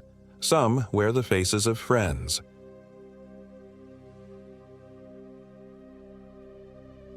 My name is Marcus Chen, and I am 32 years old. This happened in October 2023. The GPS died first. That should have been our warning. Sarah and I had been planning this camping trip to the Honey Island swamp for months. She'd found some obscure hiking blog that mentioned unmarked trails deeper into the Pearl River Wildlife Management Area, places where the cypress trees grew so thick they blocked out the sun even at midday. As a wildlife photographer, she was always chasing shots that no one else had captured. As her boyfriend of 3 years, I was always following her into places that probably should have remained unexplored. "Look at this," she said, holding up her phone as we sat in our New Orleans apartment the week before. The screen showed a blurry photograph of twisted cypress roots emerging from black water like skeletal fingers. The person who posted this said they found ruins back there, old cabins from the 1800s, maybe earlier. I studied the image, noting how the shadows seemed to move even in the still photograph. "Looks creepy as hell." "Exactly." Her green eyes lit up with that familiar excitement that had first attracted me to her. Sarah Martinez was fearless in ways that both thrilled and terrified me. At 28, she'd already been published in National Geographic twice, and her Instagram account had garnered over 50,000 followers who lived vicariously through her adventures. We could be the first people to document whatever's back there properly. I should have said no. I should have suggested we stick to the marked trails, the safe trails where other hikers would be within shouting distance. But Sarah had a way of making the impossible seem not just possible, but necessary. Besides, I'd been working 60-hour weeks at the accounting firm, and the idea of disappearing into the wilderness for a long weekend sounded like exactly what I needed. We drove out from New Orleans on a Thursday morning, my Honda Civic loaded with camping gear and Sarah's photography equipment. The October air was still thick with humidity, but there was a crispness to it that promised cooler nights. Spanish moss hung from the oak trees like funeral shrouds as we turned off Highway 90 onto the smaller roads that would take us to the wildlife management area. The blog post mentioned a parking area about 2 miles past the main entrance, Sarah said, consulting her phone. Supposed to be just a dirt pullout, easy to miss. We found it exactly where the anonymous blogger had described. A small clearing barely wide enough for our car, hidden behind a curtain of kudzu and wild palmetto. As soon as I turned off the engine, the silence hit us like a physical weight. Even the insects seemed muted here, their usual cacophony reduced to an occasional chirp or buzz. Sarah was already out of the car, assembling her camera equipment with practiced efficiency. I took my time gathering our supplies, checking and double-checking our inventory. Water purification tablets, first aid kit, emergency flares, satellite communicator, all the gear that might mean the difference between an adventure and a tragedy. "Marcus, come look at this," Sarah called from the edge of the clearing. I hefted my backpack onto my shoulders and joined her at what appeared to be the beginning of a trail. It wasn't marked on any map, but the path was clear enough. A narrow corridor winding between cypress and tupelo trees, disappearing into the green shadows ahead. "You sure about this?" I asked, checking my phone one more time. 2 bars of signal, barely enough for a text message. "The best discoveries happen off the beaten path." She shouldered her camera bag and stepped onto the trail. Besides, what's the worst that could happen? Famous last words. The first hour of hiking was actually pleasant. The trail was well defined, obviously used by someone even if it wasn't officially maintained. Sarah stopped frequently to photograph interesting route formations or the way light filtered through the canopy. I found myself relaxing, enjoying the rhythm of walking and the gradual transition from civilization to wilderness. It was when we stopped for lunch that I first noticed something wrong. We'd been hiking for about 3 hours, following the trail as it wound deeper into the swamp. According to my compass, we were heading roughly northwest, which should have taken us toward the Pearl River. But when I pulled out my GPS unit to mark our location, the screen showed nothing but static. "That's weird," I muttered, shaking the device. Sarah looked up from where she was crouched beside a massive cypress, photographing the way its roots disappeared into the dark water. "What's wrong?" "GPS is dead, completely dead." I tried turning it off and on again, but the screen remained blank. "The batteries were fresh this morning." She shrugged. "We've got the compass, and the trail's pretty obvious." I wanted to turn back then. Something about the way the GPS had failed so completely felt ominous. But Sarah was already moving deeper into the swamp, following what looked like a game trail that branched off from the main path. "Sarah, wait, we should stick to the main trail." "This looks more promising," she called back, not slowing down. "Look how the trees are arranged up ahead, almost like they're forming a circle." I hurried to catch up, my boots squelching in the increasingly muddy ground. The air was getting thicker, more oppressive. The normal sounds of the swamp, bird calls, insect noise, the splash of fish or turtles, had faded to almost nothing. The circle of trees she'd mentioned was indeed strange. 7 massive cypresses, each easily 4 feet in diameter, arranged in a rough ring around a small clearing filled with black water. Spanish moss draped from their branches like a natural cathedral, and the water in the center was so still it looked like obsidian. "This is perfect," Sarah breathed, already setting up her tripod. "The symmetry is incredible. It's almost like someone planted these trees specifically." I walked around the perimeter while she worked, noting odd details that made my skin crawl. The bark on all 7 trees was scarred in similar patterns, deep grooves that looked almost like claw marks, but too regular to be natural. And there was something else, something that took me a moment to identify. "Sarah," I said quietly, "do you smell that?" She paused in her photography. "Smell what?" "Like rotting meat, sweet and sour at the same time." She sniffed the air, then shook her head. "I don't smell anything unusual, just swamp." But I could smell it clearly now, a cloying scent that seemed to get stronger as the shadows lengthened. We'd been in the clearing for maybe 20 minutes, but it felt like the sun had dropped significantly in that time. "We should set up camp soon," I said, checking my watch. It read 2:15 p.m., but the light filtering through the canopy looked more like late afternoon. Sarah nodded absently, still focused on her camera. "Just a few more shots. The light is perfect right now." I started to respond, then stopped. The light wasn't perfect. If anything, it was dim and sickly, casting everything in shades of green and brown. But Sarah seemed to see something different. Her face lit up with artistic inspiration as she moved around the clearing, capturing angles and compositions that looked mundane to me. That's when I saw the cabin. It was maybe 50 yards away, barely visible through the trees, but definitely man-made. Weathered wood walls, a sagging roof covered in moss and vines. It hadn't been there when we'd arrived at the clearing. I was sure of that. "Sarah, look." I pointed toward the structure. She followed my gaze, then lowered her camera. "Oh, wow. That must be one of the ruins from the blog post." "It wasn't there before." She gave me a look. Of course it was there. We just couldn't see it from this angle. But there was something in her voice, a forced casualness that suggested she wasn't entirely convinced either. We approached the cabin cautiously. It was old, probably dating back to the late 1800s based on the construction style. The walls were built from cypress logs, chinked with mud and moss that had long since deteriorated. One window remained, its glass somehow intact despite the years of neglect. "Someone lived way out here," Sarah murmured, circling the structure with her camera.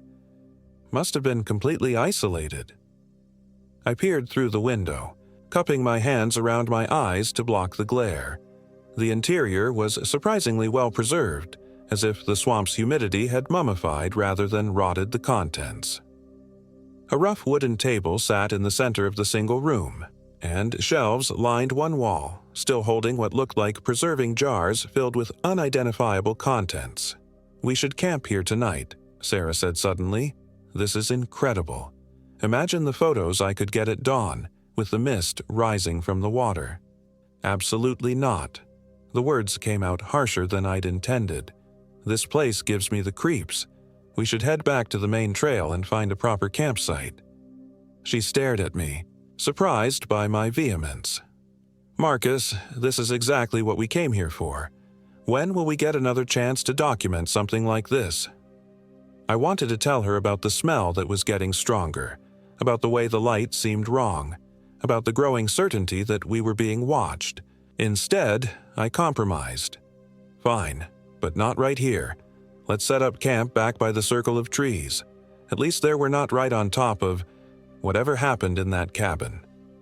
Sarah agreed reluctantly, and we returned to the clearing to set up our tent. By the time we had camp established, the sun was definitely setting, though my watch insisted it was only 4:30 p.m. The temperature was dropping too, faster than it should have in Louisiana in October. "I'm going to gather some firewood," I announced, shouldering my hatchet. "Don't wander off." I'm not a child, Marcus. But she said it with a smile, and I felt some of the tension ease. Maybe I was just being paranoid. Maybe this was exactly the kind of adventure we both needed. I headed back toward the cabin, figuring there would be plenty of deadfall around such an old structure. The forest was quiet except for my footsteps squelching in the mud and the occasional creak of tree branches overhead. The rotting smell was stronger near the cabin, strong enough to make me breathe through my mouth. I was loading my arms with dry branches when I heard Sarah scream. It wasn't a startled yelp or a call for help. It was a sound of pure terror, the kind of scream that bypasses rational thought and hits you directly in the reptilian brain. I dropped the firewood and ran, crashing through undergrowth and splashing through shallow pools of stagnant water. I burst into the clearing to find Sarah standing perfectly still beside our tent, her camera hanging loose in her hands. She was facing away from me, looking toward the ring of cypress trees. "Sarah, what happened?" She didn't respond, didn't even acknowledge that I'd spoken. I approached her slowly, something in her posture sending alarm bells ringing in my head. "Sarah." When she finally turned to face me, I nearly stumbled backward. Her eyes were completely black. Not just the pupils, but the entire visible portion of her eyes, as if they'd been filled with ink. "The trees are singing," she said in a voice that sounded like hers but felt wrong somehow. Too flat, too emotionless. "Can you hear them singing, Marcus?" I strained my ears but heard nothing except the normal sounds of the swamp returning as darkness fell. "Sarah, your eyes, they're beautiful songs, old songs. They want us to listen." She turned back toward the trees, raising her camera as if to take a picture, but she wasn't looking through the viewfinder. She was just standing there, camera pointed vaguely forward, completely motionless. "Sarah, we need to go. Right now." I grabbed her arm and her skin was ice cold despite the humid air. She shrugged me off without looking away from the trees. "We can't leave. They haven't finished singing." That's when I heard it. Faint at first, like wind through branches, but gradually resolving into something that might have been voices. Harmonies that rose and fell in patterns that seemed almost familiar, as if I'd heard the melody before in dreams. I felt my own feet starting to move toward the trees, drawn by the sound, and I realized with crystal clarity that if I took another step forward, I would never leave this place. Instead, I grabbed Sarah around the waist and physically dragged her away from the clearing. She didn't resist, but she didn't help either, remaining limp and passive as I hauled her through the darkening forest. The singing grew louder behind us, angry now, discordant notes that made my teeth ache. I didn't stop until we reached the cabin. The structure looked different in the darkness, somehow larger and more solid than it had in daylight. But it was shelter, and it was away from whatever was happening in that circle of trees. I kicked open the door. It wasn't locked, just warped with age, and pulled Sarah inside.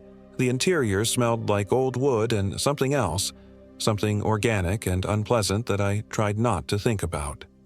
Sarah collapsed onto the rough wooden floor, her eyes returning to normal as if a switch had been flipped. She blinked rapidly, looking around in confusion. "Marcus? What? Where are we?" "The cabin. You don't remember?" She shook her head, then winced as if the movement hurt. "I was taking pictures by the trees, and then... nothing. It's all black until just now." I helped her to her feet, noting that her skin was still cold but warming rapidly. "Your eyes went completely black. You said the trees were singing. That's impossible." "I know what I saw, Sarah." She was quiet for a moment, then nodded slowly. "Something's wrong with this place. We need to leave." "Agreed, but not in the dark. We'll wait until dawn, then get out of here as fast as possible." I used my phone's flashlight to explore the cabin while Sarah sat on a rough wooden bench, trying to piece together her lost time. The single room was about 12 feet square, with a stone fireplace on one wall and shelves lining the others. The shelves held dozens of mason jars filled with what looked like preserved specimens, things floating in murky liquid that I didn't want to examine too closely. There was a journal on the table, its leather cover cracked with age but still intact. I opened it carefully, shining my light on pages covered in spidery handwriting. Day 847, I read aloud. The voices are getting stronger. They sing to me every night now, beautiful harmonies that make my heart ache with longing. I know I should leave this place, but how can I abandon such perfect music? Sarah looked up sharply. What is that? Looks like someone's diary, someone who lived here. I flipped through more pages, noting entries that spanned several years. Day 1003. Found another one today, wandered in from the East Trail just like the others. She lasted 3 days before the singing took her. I buried what was left beside the others, behind the cabin. The voices don't like it when I move the bodies too far away. Jesus Christ, Marcus, put that thing down. But I couldn't stop reading. The entries painted a picture of gradual descent into madness, a man who had come to the swamp for solitude and found something much darker. Day 1247. I understand now. The trees aren't just singing, they're feeding. Each voice that joins the chorus makes them stronger, and they're so hungry, always hungry. I've managed to resist so far, but I can feel my will weakening. Sometimes I catch myself walking toward the circle in the middle of the night, and only the sunrise breaks the spell. We need to burn this place down, Sarah said suddenly. I looked up from the journal. What? This whole place, the cabin, the trees, everything. It's evil, Marcus. I can feel it pressing against the walls, trying to get in. As if summoned by her words, the singing started again. This time it was right outside the cabin, a chorus of voices that sounded human but wrong, as if the vocal cords had been rearranged by someone who didn't quite understand how they worked. The melody was beautiful in a way that made my stomach turn, perfect harmonies that seemed to bypass my ears and vibrate directly in my bones. Sarah stood up abruptly, her eyes starting to glaze over again. They're calling us. I grabbed her shoulders, shaking her gently. Fight it. Whatever it is, fight it. But the music is so beautiful, she murmured, trying to move toward the door. The door that was now standing wide open, though I was certain I'd closed it when we came in. Through the opening, I could see shapes moving between the trees. Human figures, or things that had once been human, swaying to the rhythm of the impossible music. Their movements were too fluid, too boneless, as if their joints had been replaced with something that bent in directions that shouldn't be possible. One of them stepped into the doorway, and my flashlight beam revealed a face that had once been a woman but was now something else entirely. Her skin was gray-green like the cypress bark, and her mouth opened impossibly wide to reveal row after row of needle-sharp teeth. But her eyes were the worst part. They held a flicker of human consciousness, trapped and screaming silently behind the thing she had become. "Sarah," the creature said in a voice like rustling leaves. "Come sing with us. Sarah, the harmony needs your voice." Sarah took a step toward the door, and I did the only thing I could think of. I tackled her, driving both of us away from the opening and deeper into the cabin. We hit the floor hard, and the impact seemed to break whatever spell the thing had cast on her. "Marcus, what?" She stopped mid-sentence as she saw the creature in the doorway. It smiled, revealing even more teeth, and began to hum. The sound was hypnotic, a melody that seemed to promise peace and rest and an end to all struggle. I felt my own resistance wavering, my body wanting to stand up and walk toward that beautiful, terrible song. Instead, I grabbed the journal from the table and tore out several pages, balling them up and touching them to the flame of my lighter. The paper caught immediately, and I threw the burning mass at the creature. It shrieked and stumbled backward, the singing cutting off abruptly. The other shapes in the forest let out similar cries, a cacophony of inhuman voices expressing rage and pain. "Fire," I said to Sarah, who was staring at the doorway where the creature had been. "They don't like fire." I used more pages from the journal to start a proper fire in the stone fireplace, feeding it with pieces of wood furniture and anything else flammable I could find. The flames cast dancing shadows on the walls, but they also seemed to create a barrier that the things outside couldn't cross. "We need to keep this going until dawn," I told Sarah. "Then we run." She nodded, still shaken but beginning to recover her composure. "The journal, what else did it say?" I flipped through the remaining pages, looking for anything useful. Most of the entries were increasingly incoherent ravings, but one passage near the end caught my attention. Day 1-398. I think I know how to stop them. The trees feed on life force, converting it into whatever energy allows them to exist in this realm. But they're anchored to this specific location by something physical. I've seen it in my dreams. A stone, carved with symbols that hurt to look at. It's buried beneath the largest tree, the one in the center of the circle. If someone could destroy it— "The center of the circle," Sarah repeated, "but there are 7 trees. Which one is the center?" I thought about the layout of the clearing, trying to remember the exact positions of the cypresses. They weren't actually in a perfect circle. One of them was slightly inside the ring, larger than the others. The one I was photographing when— She trailed off, touching her temples as if trying to massage away a headache. Outside, the singing resumed, but it sounded different now. Frustrated, angry. The voices were no longer trying to entice us. They were demanding, commanding us to come outside and join them. "How long until dawn?" Sarah asked. I checked my watch, then did a double take. It read 11:47 p.m., but that couldn't be right. We'd entered the cabin just after sunset, maybe 7:30. Had we really been here for over 4 hours? "Time's wrong," I muttered. "Everything's wrong in this place." Sarah had found a window on the back wall of the cabin, one that looked out toward the forest rather than the clearing. "Marcus, come look at this." I joined her at the window, peering out into the darkness. At first, I saw nothing unusual, just trees and shadows and the occasional gleam of standing water. Then my eyes adjusted and I realized what she was seeing. Bones. Hundreds of them, scattered through the forest floor like fallen leaves. Human bones, yellowed with age and arranged in patterns that suggested they hadn't been placed randomly. "How many people came here?" Sarah whispered. "According to the journal, he was here for over 4 years. If people wandered in regularly—" I did the math in my head and didn't like the result.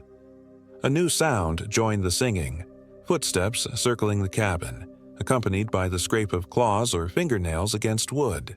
The things outside were testing the walls, looking for weaknesses. "The fire's getting low," Sarah observed. She was right. Despite my efforts to feed it, the flames in the fireplace were diminishing. We were running out of fuel, and I had the sinking feeling that the creatures outside knew it. "There's a tool shed behind the cabin," I said, remembering something I'd glimpsed during our earlier exploration. "Might be more wood there, or tools we can use." "You're not going out there." "We don't have a choice.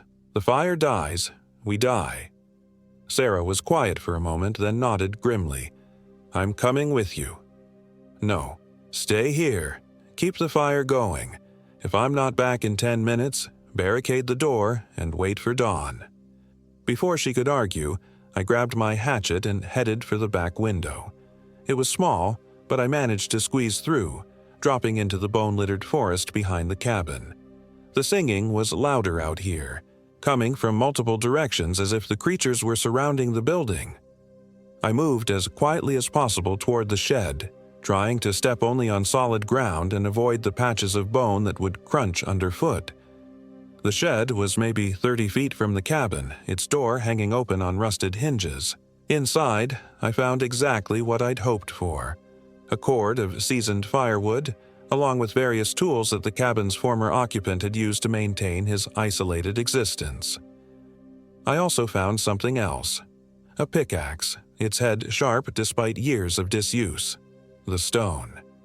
If I could find the carved stone the journal mentioned, maybe I could destroy whatever was anchoring these things to our reality. I loaded my arms with firewood and headed back toward the cabin, but as I approached the window, I heard Sarah scream again. This time, it was cut short, ending in a strangled gasp that made my blood freeze. I dropped the wood and vaulted through the window, landing hard on the cabin floor. The fire was almost out, reduced to glowing embers that cast barely enough light to see by. Sarah was standing in the center of the room, but something was wrong with her posture. She was too still, too perfectly balanced, as if she were being held upright by invisible strings. "Sarah!" She turned toward me, and in the dim firelight I could see that her eyes were black again. But this time, they weren't just black. They were empty, as if someone had scooped out everything behind them and left only hollow sockets. "The fire is dying," she said in that flat, emotionless voice. "It's time to join the song." She began to hum, the same hypnotic melody I'd heard outside, but hearing it from her throat, in her voice, was infinitely worse than listening to the creatures. This was Sarah's voice, corrupted and used against me. I forced myself to look away from her eyes, focusing instead on the dying fire. I threw the remaining pages of the journal onto the embers, coaxing them back to life, then added pieces of broken furniture. "Sarah, fight it. I know you're still in there." She stopped humming and tilted her head, studying me with those terrible empty eyes. "Sarah is singing with us now. She's part of the harmony." "Bullshit." I grabbed her shoulders, shaking her roughly. "Sarah Martinez, wildlife photographer from New Orleans. Your favorite coffee shop is Café du Monde. You have a scar on your left knee from falling off your bike when you were 7. Your first camera was a Nikon D3100 that your dad bought you for your 16th birthday." For a moment, something flickered in those black depths, a spark of recognition, of humanity struggling to surface. "Marcus?" The voice was still flat, but there was a question in it now. "That's right. I'm Marcus, your boyfriend. We came here together, remember, to take photographs." The flicker grew stronger, and suddenly Sarah gasped, stumbling backward as if she'd been struck. Her eyes cleared, returning to their normal green, and she looked around the cabin in confusion. What happened? I was standing by the fire and then... nothing. "They're getting stronger," I said grimly. "Or you're getting weaker. We can't wait for dawn." I told her about the shed, about the pickaxe, about the stone mentioned in the journal. She listened with growing determination, the professional focus that made her such a good photographer reasserting itself. "The center tree," she said when I finished. I remember now. It was definitely larger than the others, and older. The bark was different, covered in those carved marks. "Can you resist them long enough for me to dig up this stone?" She was quiet for a moment, then nodded. "I think so. But Marcus, if I start to change again, if my eyes go black, you have to stop me. Whatever it takes." I wanted to tell her that I could never hurt her, that we'd find another way. But looking at her serious expression in the firelight, I realized she was right. If these things could use her against me, they would. And if I hesitated, we'd both end up as part of their eternal chorus. "I understand," I said instead. We spent a few minutes preparing. I loaded my backpack with the remaining journal pages and a burning piece of wood to use as a torch. Sarah gathered her camera equipment, insisting that if we survived this, she wanted documentation of what we'd found. "Ready?" I asked, hefting the pickaxe. She nodded, and we stepped out of the cabin together. The singing stopped immediately, as if a switch had been thrown. The silence was somehow worse than the music, a pregnant quiet that suggested predators holding their breath before striking. We moved through the forest carefully, using my torch to light the way and avoid the worst of the bone scatter. The creatures were out there. I could sense them watching, waiting, but they didn't attack. Maybe they thought we were coming to surrender. The clearing looked different at night. The cypress trees seemed taller, their Spanish moss hanging like funeral shrouds. The black water in the center reflected our torchlight, creating the illusion of stars floating in an infinite void. The central tree was exactly as Sarah had described, larger than the others, its bark covered in symbols that seemed to writhe and shift in the flickering light. The carvings were deep, cut into the living wood with something sharp enough to penetrate the thick bark. "There," Sarah whispered, pointing to the base of the tree. The ground around the massive trunk was slightly raised, as if something large had been buried there long ago. I set down my torch and began to dig, using the pickaxe to break through the hard-packed earth. That's when the singing resumed. But this time, it was different. Desperate. The voices rose to an almost unbearable volume, a discordant wail that spoke of ancient rage and hunger. The creatures emerged from the forest, no longer trying to hide. There were dozens of them, things that had once been human but were now something else entirely. Their skin was the color of cypress bark, and their limbs moved with fluid, impossible grace. They surrounded the clearing but didn't enter it, as if some invisible barrier held them back. Sarah raised her camera and began taking pictures, the flash creating strobing illumination that revealed details I wished I couldn't see. Some of the creatures still wore remnants of clothing, hiking boots, torn jackets, a ranger's cap, suggesting they had been campers and hikers like us, drawn to this place and transformed. "Marcus, hurry!" Sarah called over the sound of their wailing. I dug deeper, following what felt like the outline of a rectangular object buried maybe 3 feet down. The pickaxe struck something hard, and I switched to using my hands, clawing dirt away from what appeared to be a stone tablet. The moment my fingers touched the carved surface, pain shot through my skull like lightning. Images flashed behind my eyes. The cabin being built, a man in rough frontier clothing performing some kind of ritual, the first trees beginning to sing with voices that weren't quite human. I jerked my hands away, gasping. The stone was covered in the same symbols that decorated the tree bark, but these were deeper, more complex. They seemed to move even when I wasn't looking directly at them, shifting and rearranging themselves in patterns that made my vision blur. "I can see it," Sarah said, her voice strained. "But Marcus, my eyes, they're starting to change again." I looked up to see that she was right.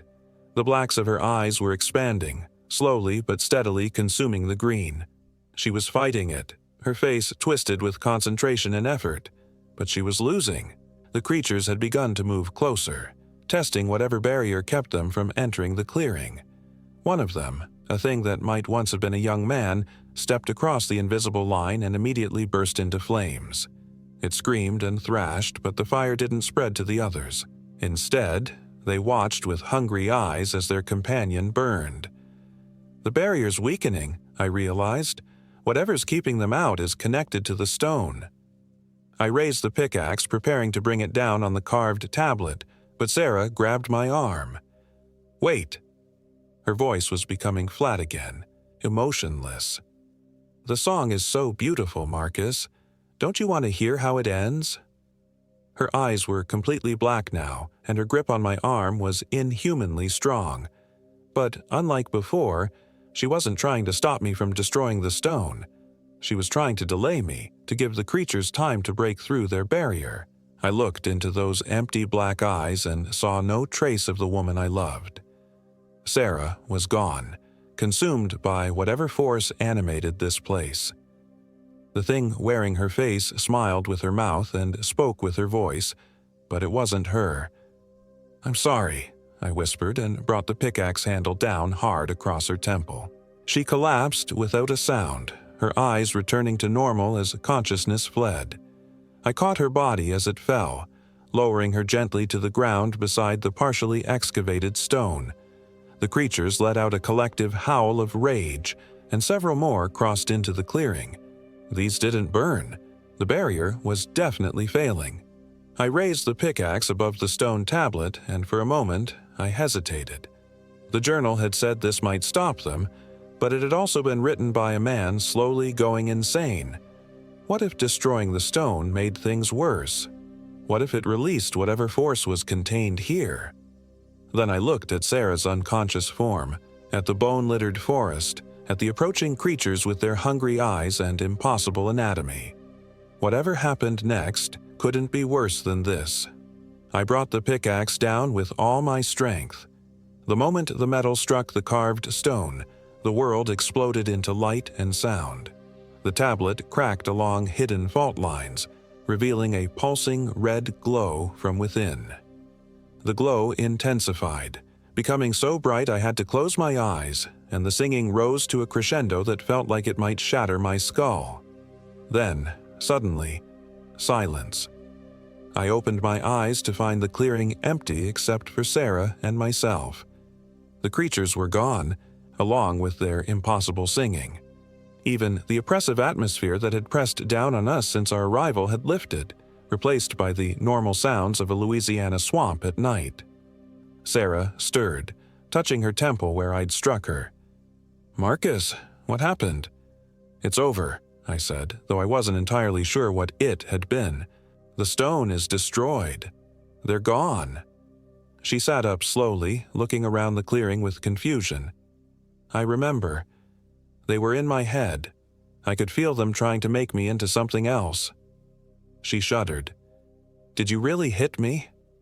"I had to. You weren't you anymore." She nodded, accepting this without argument.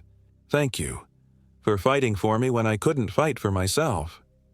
We gathered our equipment and made our way back through the forest, using my phone's flashlight now that the supernatural interference was gone.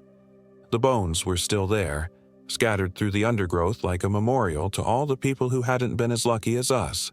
The cabin looked smaller in the darkness, less threatening now that whatever had animated it was gone.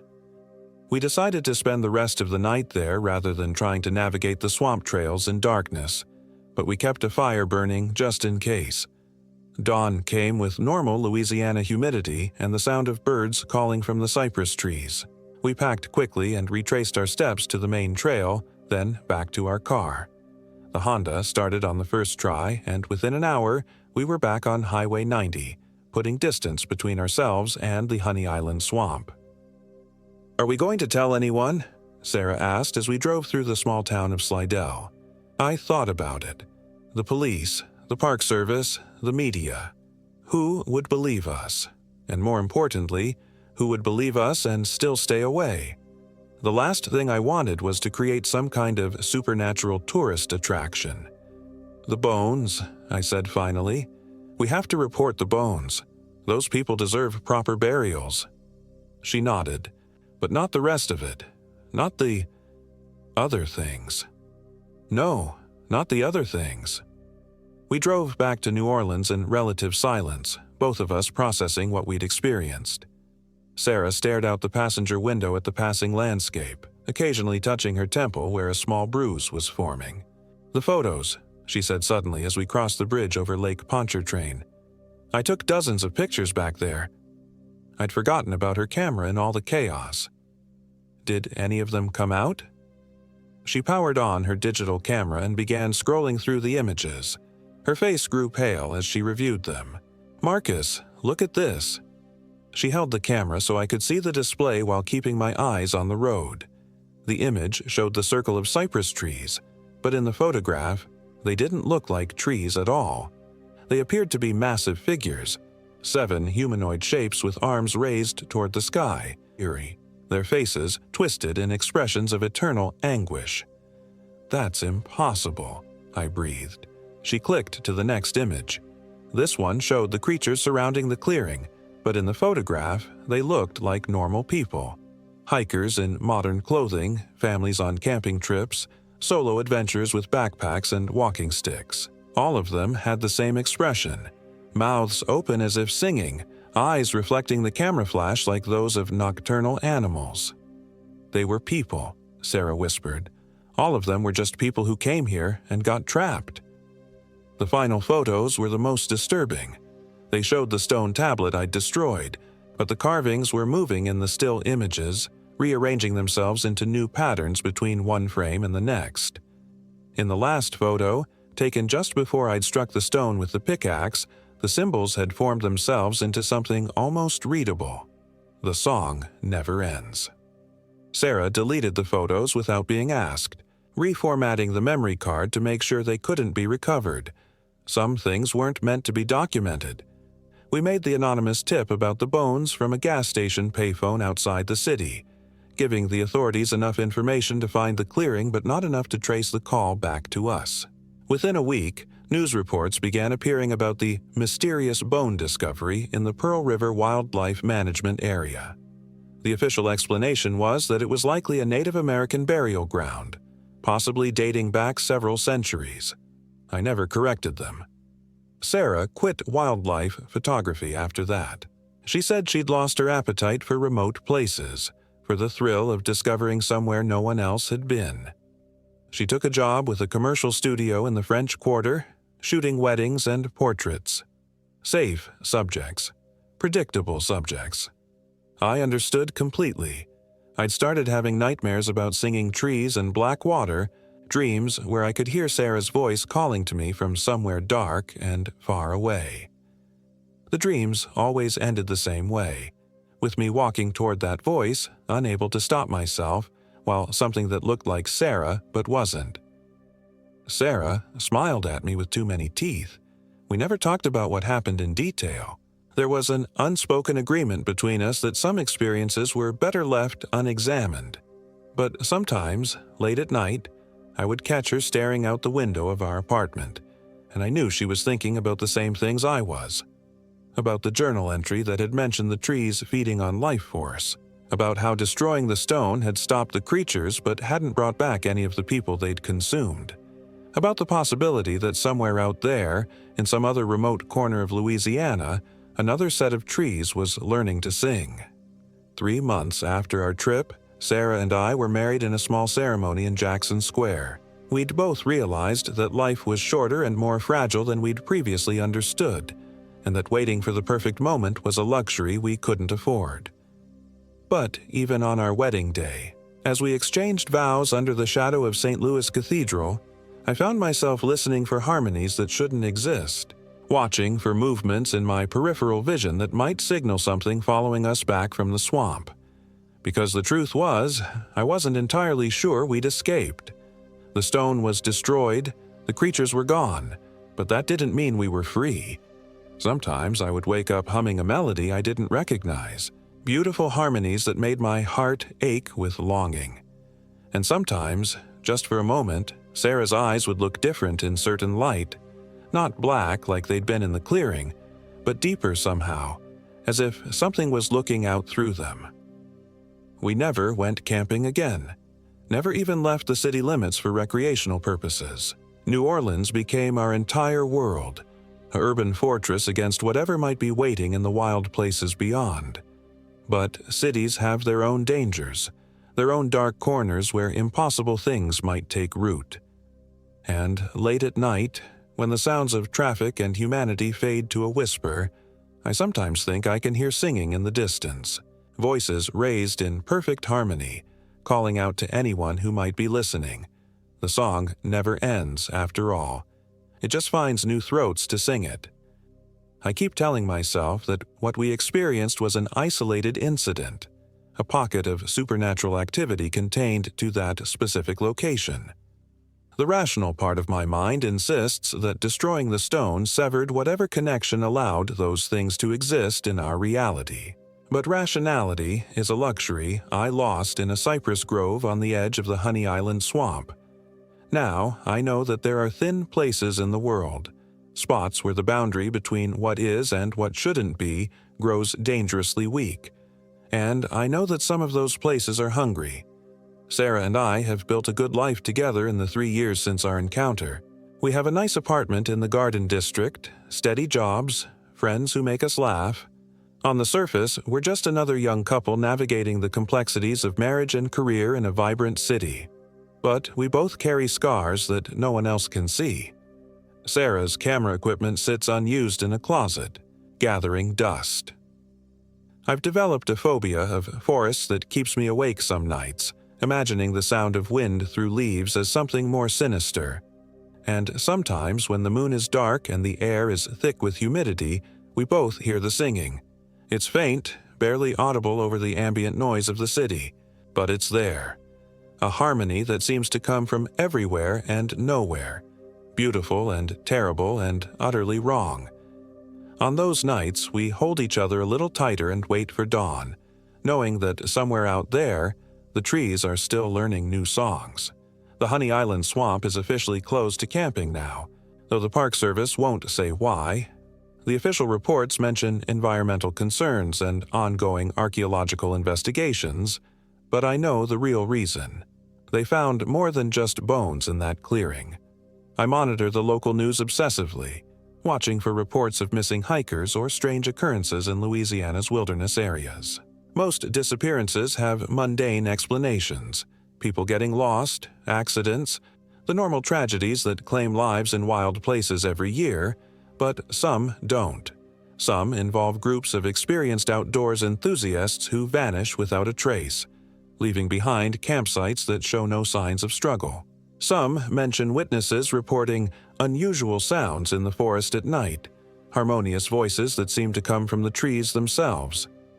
I keep a file of these incidents, marking their locations on a map of the state. The pattern isn't random. There's a progression, a spreading influence that radiates outward from the Honey Island Swamp like ripples in a pond. The song is finding new places to take root. Sarah doesn't know about my research. She's worked hard to put that night behind her, and I don't want to burden her with the knowledge that our ordeal might not be over. She deserves whatever peace she's managed to find, but I can't let it go. Every new disappearance, every unexplained sound in the Louisiana wilderness feels like a personal responsibility. We destroyed the stone, stopped the immediate threat, but we didn't eliminate the source. We just interrupted it, and now it's adapting, learning, growing stronger. Last week, I found a report about a family that went missing near the Atchafalaya Basin. The search teams found their campsite intact, with dinner still warming over the fire and sleeping bags laid out as if the occupants had simply stepped away and never returned. But one detail caught my attention. A park ranger mentioned hearing the most beautiful singing coming from the forest during the search, harmonies so lovely that several team members had to be physically restrained from walking toward the sound. The trees are learning to sing again, and this time they're teaching others. I've started having the dreams more frequently now, the same recurring nightmare where I'm walking through a forest of singing cypresses, drawn forward by a melody that promises peace and rest and an end to all struggle. In the dreams, I can see Sarah ahead of me, her back turned, her voice joining the chorus. But when she turns around, her face is made of bark and moss. Her eyes are pools of black water, and when she opens her mouth to sing, insects pour out instead of sound. I always wake up screaming. The rational part of my mind insists these are just manifestations of trauma, psychological after-effects of a deeply disturbing experience. But rationality is a luxury I lost 3 years ago in a clearing full of impossible trees. Now, I know that some songs never end. They just find new voices to carry them forward, spreading from throat to throat like a virus made of music. And sometimes, in the darkest hours before dawn, I find myself humming harmonies I don't remember learning, melodies that taste like cypress bark and smell like black water. The song never ends. It just waits for us to start singing along.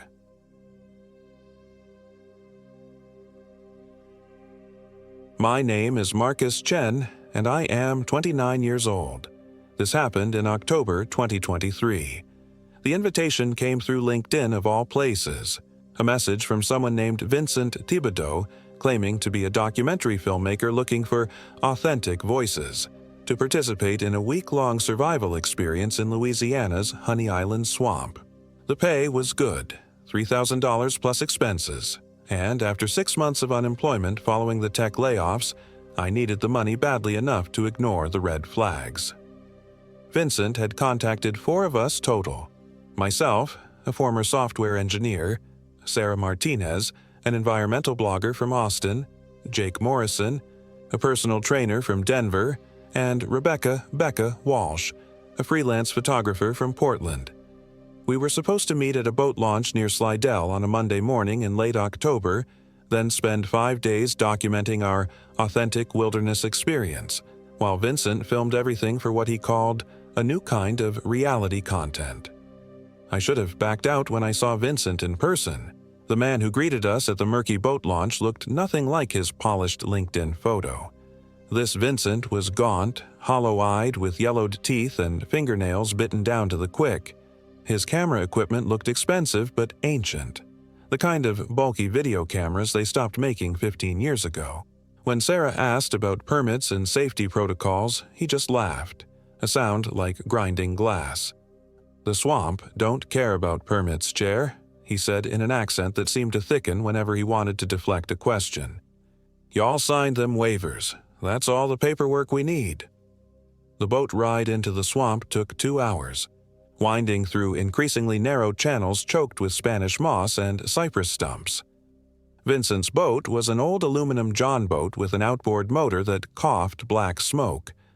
The water grew darker as we penetrated deeper, shifting from brown to an oily black that reflected nothing. The air hung thick and still, heavy with the smell of rotting vegetation and something else, something sweet and cloying that made my stomach turn.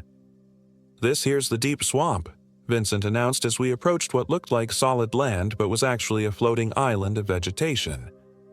"Honey Island Swamp Reserve. Been in my family for generations. Y'all gonna love it." Our campsite was a raised platform of rough-hewn cypress planks built around the massive base of an ancient bald cypress tree that must have been 20 feet in diameter. Spanish moss hung from its branches like funeral shrouds, and the trunk was carved with symbols I didn't recognize, spirals and intersecting lines that seemed to shift when I wasn't looking directly at them. "Those are old Choctaw markings," Vincent explained when he caught me staring. "Protective symbols. Keep the bad spirits away." He grinned, showing those yellowed teeth.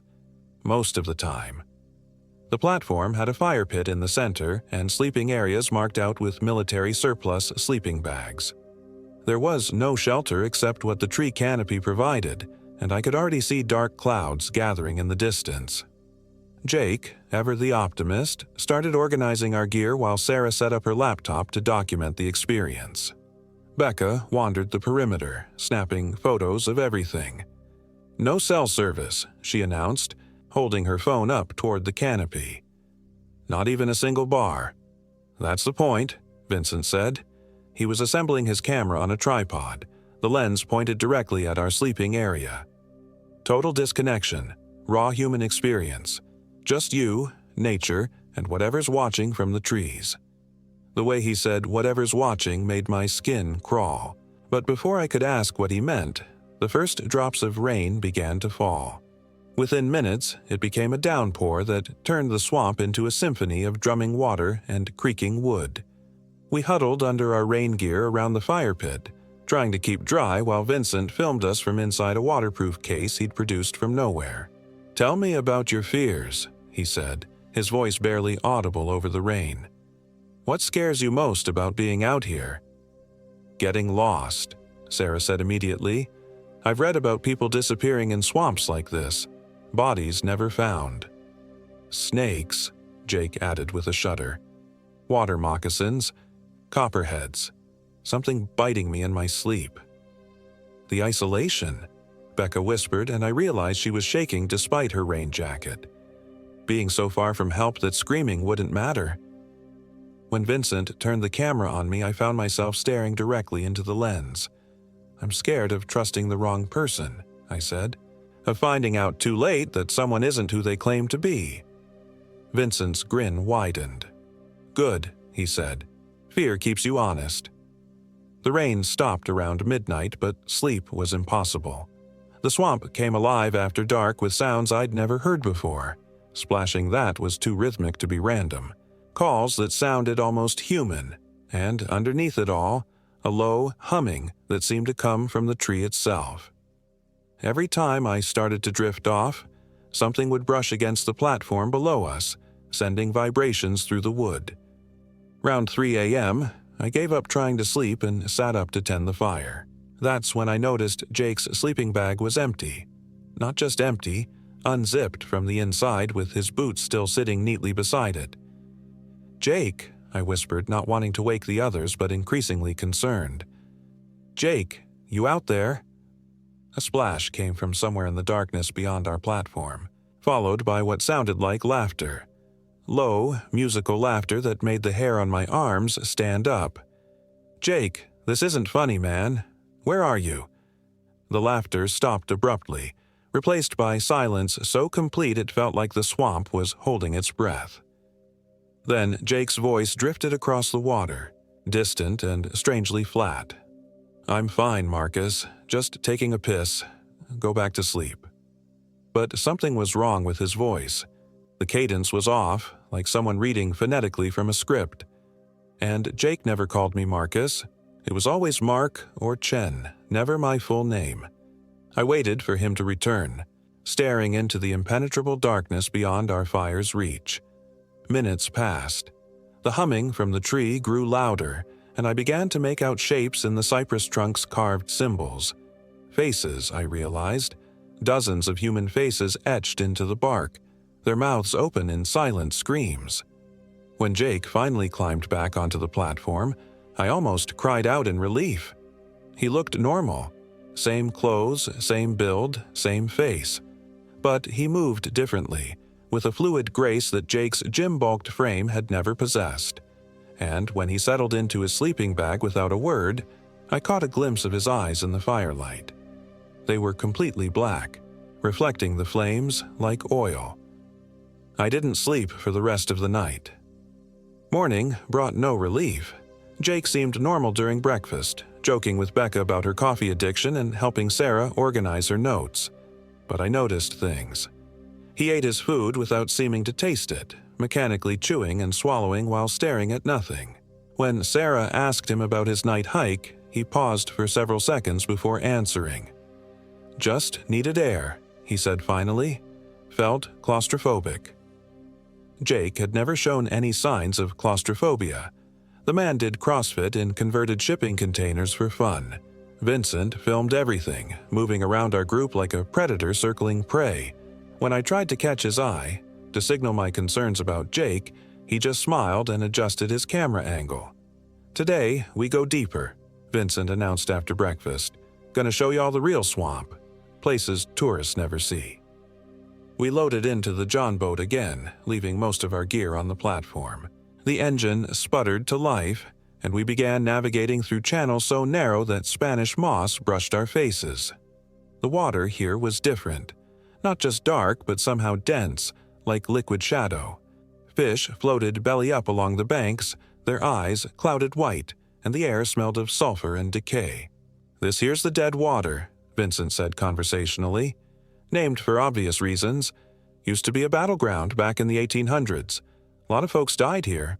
Some say they never left." Becca was taking pictures of everything, but when she checked her camera's display, she frowned. "That's weird. Half my shots are just black." "Spirits don't like being photographed," Vincent said. "Steals pieces of their soul." "That's ridiculous," Sarah scoffed, but her voice lacked conviction.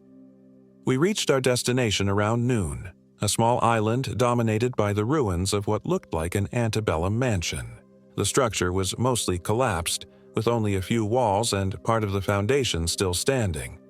Vines had grown through the broken windows, and the remaining wallpaper hung in moldy strips like peeling skin. "Thibodeau Plantation," Vincent announced. "My great-great-grandfather's place. Built it in 1847. Burned down in 1863 during the war. Been rebuilding it ever since." "Rebuilding?" Becca asked, looking around at the obvious decay. "Not with wood and nails," Vincent said cryptically. "With memories. With pain. With all the things that happened here."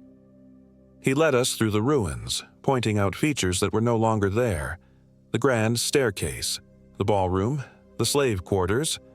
But as he spoke, I began to see them too, shadows overlaying the broken foundation. Translucent figures moving through empty doorways, their faces twisted in agony. "You're seeing them too," Jake said beside me, but his voice held no surprise or fear. It was matter-of-fact, clinical. "The ones who died here, they're all around us." I spun to look at him. His black eyes reflected nothing, and when he smiled, I saw that his teeth had changed. longer, sharper, more pointed than human teeth should be. "Jake," I whispered. "Jake is sleeping," the thing wearing my friend's face replied. "But don't worry, he's having beautiful dreams, dreams of home." I stumbled backward, my heart hammering against my ribs. Sarah and Becca were exploring the far side of the ruins with Vincent, their voices echoing strangely in the humid air. I tried to call out to them, but my throat had gone dry. The Jake thing tilted its head, studying me with those oil-black eyes. "You taste like fear," it said conversationally. "Sweet and sharp, like copper pennies. I wonder what the others taste like." "What are you?" I managed to whisper. "Old," it replied. "Older than the plantation. Older than the war. Older than the people who gave names to things like me. Your friend Jake invited me in when he wandered into the water last night. Such a welcoming mind he has. So full of insecurities and self-doubt. Easy to hollow out, easy to fill." I glanced toward the others, hoping to catch someone's attention, but they seemed absorbed in Vincent's tour. When I looked back, the Jake thing had moved closer without making a sound. "Don't run," it said, raising one hand toward me. Jake's fingers were longer now, ending in what looked like black claws. "Running just makes the fear taste better." I ran anyway. Crashing through the undergrowth, I fought my way toward the boat landing where Vincent had moored the John boat. Behind me, I could hear the thing that had been Jake laughing. Not Jake's hearty chuckle, but something cold and musical that seemed to come from everywhere at once. The boat was gone. I stood on the muddy bank, staring at the empty water where our only means of escape had been moored. No rope, no anchor, no sign that a boat had ever been there. The water lapped gently against the shore, and in its dark surface I saw faces looking up at me. Dozens of them, maybe hundreds, their mouths opening and closing like they were trying to scream but couldn't find their voices. Looking for something. I spun around to find Vincent standing behind me, his ancient camera pointed in my direction. But Vincent looked different now. Younger, stronger, with an intensity in his eyes that hadn't been there before. "The boat," I stammered. "Where's the boat?" "What boat?" Vincent asked, his accent completely gone now. "We walked here, remember? Through the swamp paths, just like we've been walking for days." My memory felt fuzzy, uncertain. Had we taken a boat?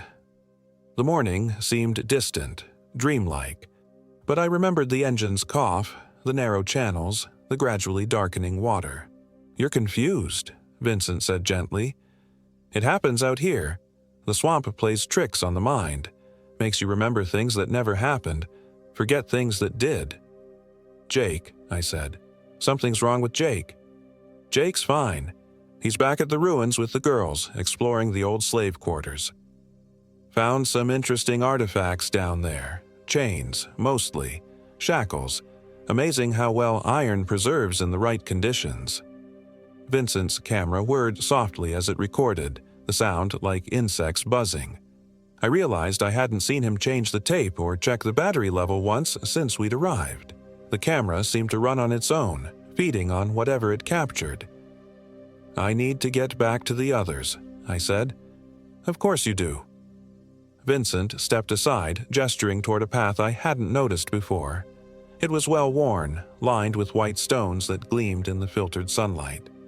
"Just follow the bone road. It'll take you right to them."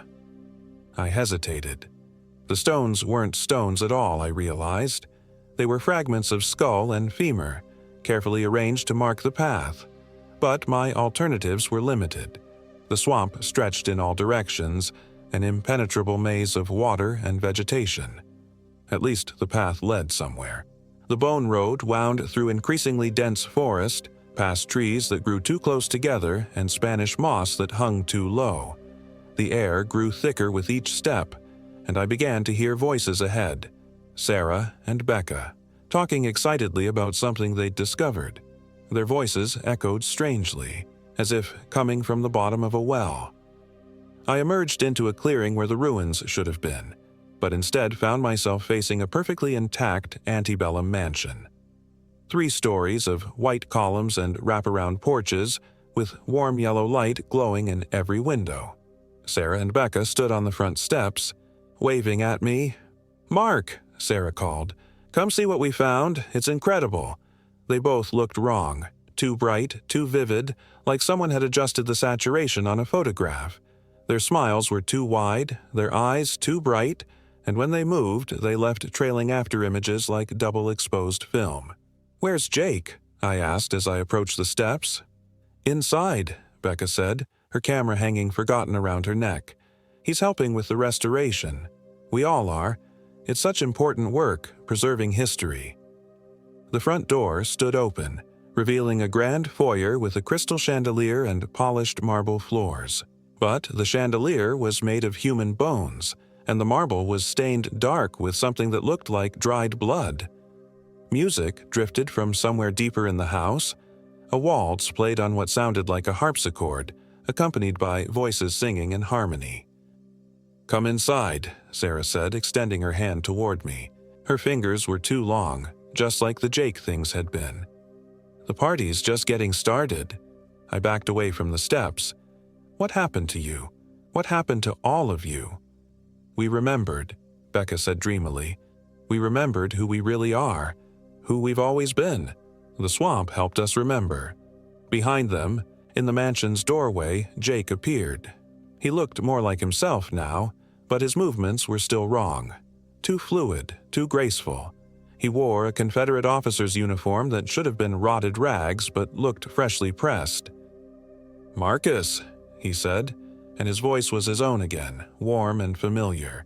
"You need to come inside. It's not safe out there in the dark." I looked around and realized he was right. Somehow, while I'd been walking the Bone Road, day had become night. The forest around the mansion was pitch black, and from its depths came sounds that didn't belong to any animal I knew. Howls and chattering and something that sounded like children crying. "The house is protected," Jake continued. "The spirits here are friendly. They just want to share their stories, their memories. It doesn't hurt, Mark. It feels like coming home." The music from inside grew louder, more inviting. I could make out individual instruments now. Violins, a piano, a flute, and the voices singing weren't just harmonizing. They were calling my name, welcoming me to join them. I took a step toward the house, then another. The porch light bathed everything in warm gold, and I could smell food cooking inside. Roast beef, fresh bread, apple pie. My stomach rumbled, reminding me that I hadn't eaten since breakfast. "That's it," Sarah encouraged. "Just a few more steps." My foot touched the bottom step, and immediately the temperature dropped 20 degrees. The warm, golden light flickered and dimmed, revealing the house as it really was. A burned-out shell filled with shadows and decay. The music became screaming, and the smell of food became the stench of rotting meat. But it was too late. Something grabbed my ankle, a hand emerging from the broken porch boards, its fingers cold as ice water. More hands erupted from the ground around me, grasping at my clothes, my hair, my skin. The things that looked like my friends watched with empty eye sockets as I was dragged toward the house. "Don't fight it," Jake's voice drifted from somewhere in the darkness. "It's easier if you don't fight." I fought anyway. Kicking and clawing, I broke free from the grasping hands and ran back into the forest. Behind me, the mansion erupted in flames that cast no light, and the screaming became laughter that followed me through the trees. I ran blindly through the swamp, crashing through undergrowth and splashing through hidden pools of stagnant water. Things moved in the darkness around me, shapes that might have been animals or might have been something else entirely. Every tree looked the same. Every path led in circles, and gradually I realized I was lost beyond any hope of finding my way out. That's when I saw the light. It was faint and distant, flickering through the Spanish moss like a candle flame. As I got closer, I realized it was coming from our original campsite, the cypress platform where we'd spent our first night. The fire was burning low but steady, and I could see sleeping bags arranged around it just as we'd left them. I climbed onto the platform with relief so intense it made me dizzy. Everything looked normal, peaceful even. Our gear was exactly where we'd left it. and for a moment I wondered if the entire experience with the mansion had been some kind of hallucination brought on by dehydration and stress. Then I noticed the extra sleeping bag. There were 5 bags arranged around the fire pit instead of 4. 5 sets of boots, 5 backpacks, and from the 5th sleeping bag came the sound of quiet breathing. I approached it carefully, my heart hammering against my ribs. The bag was zipped up completely, with just a tuft of dark hair visible at the opening. Slowly, I reached out and pulled the zipper down. It was Jake. The real Jake, not the thing that had worn his face. He looked exactly as he had when we'd first arrived. Same clothes, same face, same gym-built physique. But his skin was cold as marble, and when I shook his shoulder, he didn't respond. His chest rose and fell with mechanical regularity, but his eyes were open and staring at nothing. "He's dreaming," said a voice behind me. I spun around to find Vincent standing at the edge of the platform, but this Vincent was different from both versions I'd encountered before. This one was ancient, with skin like cracked leather and eyes that held the weight of centuries. His camera was gone, replaced by something that looked like a human skull decorated with Spanish moss and carved with the same symbols I'd seen on the cypress tree. "Dreaming of home," Vincent continued, "of safety, of all the things he'll never have again. It's kinder than the alternative. What did you do to him? What did you do to all of us?" Vincent smiled, revealing teeth that were carved from bone. "I gave you what you wanted, an authentic experience, a story worth telling. Fear so pure it changes the fundamental structure of your soul." He gestured to the skull in his hands. "This belonged to the first one, a trapper who got lost in these waters back in 1823. He was so afraid when he died that his fear crystallized, became something permanent, something I could harvest." The symbols on the skull began to glow with soft phosphorescence, and I realized they matched the markings on the cypress tree perfectly. The tree wasn't just carved with protective symbols, it was a trap designed to capture and concentrate human terror. "You've been feeding it," I whispered. "For 200 years you've been bringing people here to feed that thing." "Not feeding," Vincent corrected. "Preserving. Fear is the purest human emotion, the most honest. Without it, you're just animals pretending to be evolved. I'm doing you a service, really, making you more than you ever could have been on your own." The tree began to hum again, louder now, and I felt something responding to it in my chest, a vibration that matched its frequency. The fear I'd been carrying all day crystallized into something hard and sharp, and I realized it was becoming part of me, changing my fundamental nature just as Vincent had promised. "Where are the others?" I asked. "Sarah and Becca?" "Safe," Vincent said. "Dreaming, just like Jake here. They're part of the tree now, part of the story it tells. Their fear will nourish it for generations to come." He held up the skull and its eye sockets began to glow with the same phosphorescent light as the symbols. "But you're different, Marcus. Your fear tastes older, more complex. You've been afraid longer than the others, haven't you? Afraid of being alone, of trusting the wrong people, of discovering that the world is darker than you ever imagined." The glow from the skull intensified, and I felt my fear responding, flowing out of me like blood from a wound. But instead of weakness, I felt clarity. For the first time in my life, I understood exactly what I was facing and what I needed to do. Vincent was old, but he wasn't immortal. The tree was powerful, but it needed him to bring it fresh victims. And, most importantly, he was standing too close to the fire pit. I lunged forward, not at Vincent but at the burning wood. My hands closed around a flaming branch, and I swung it at the skull before he could react. The carved bone shattered against the cypress trunk and Vincent screamed, a sound like breaking glass that made the entire swamp fall silent. The tree's humming stopped abruptly, and something changed in the air around us. The oppressive weight of centuries lifted, and for the first time since we'd arrived, I could hear normal swamp sounds. Frogs croaking, insects buzzing, the natural rhythm of life that I'd forgotten existed. Vincent staggered backward, his ancient features crumbling like wet paper. "You don't understand," he gasped. "Without the tree, without the fear, they'll die. All of them. The stories will end, and they'll just stop." I looked at Jake's motionless form, at the empty sleeping bags where Sarah and Becca should have been. Maybe that's better than the alternative. The old man dissolved into Spanish moss and swamp water, leaving only his clothes floating on the platform. The tree gave one final, shuddering groan, and then the carved symbols began to fade from its bark.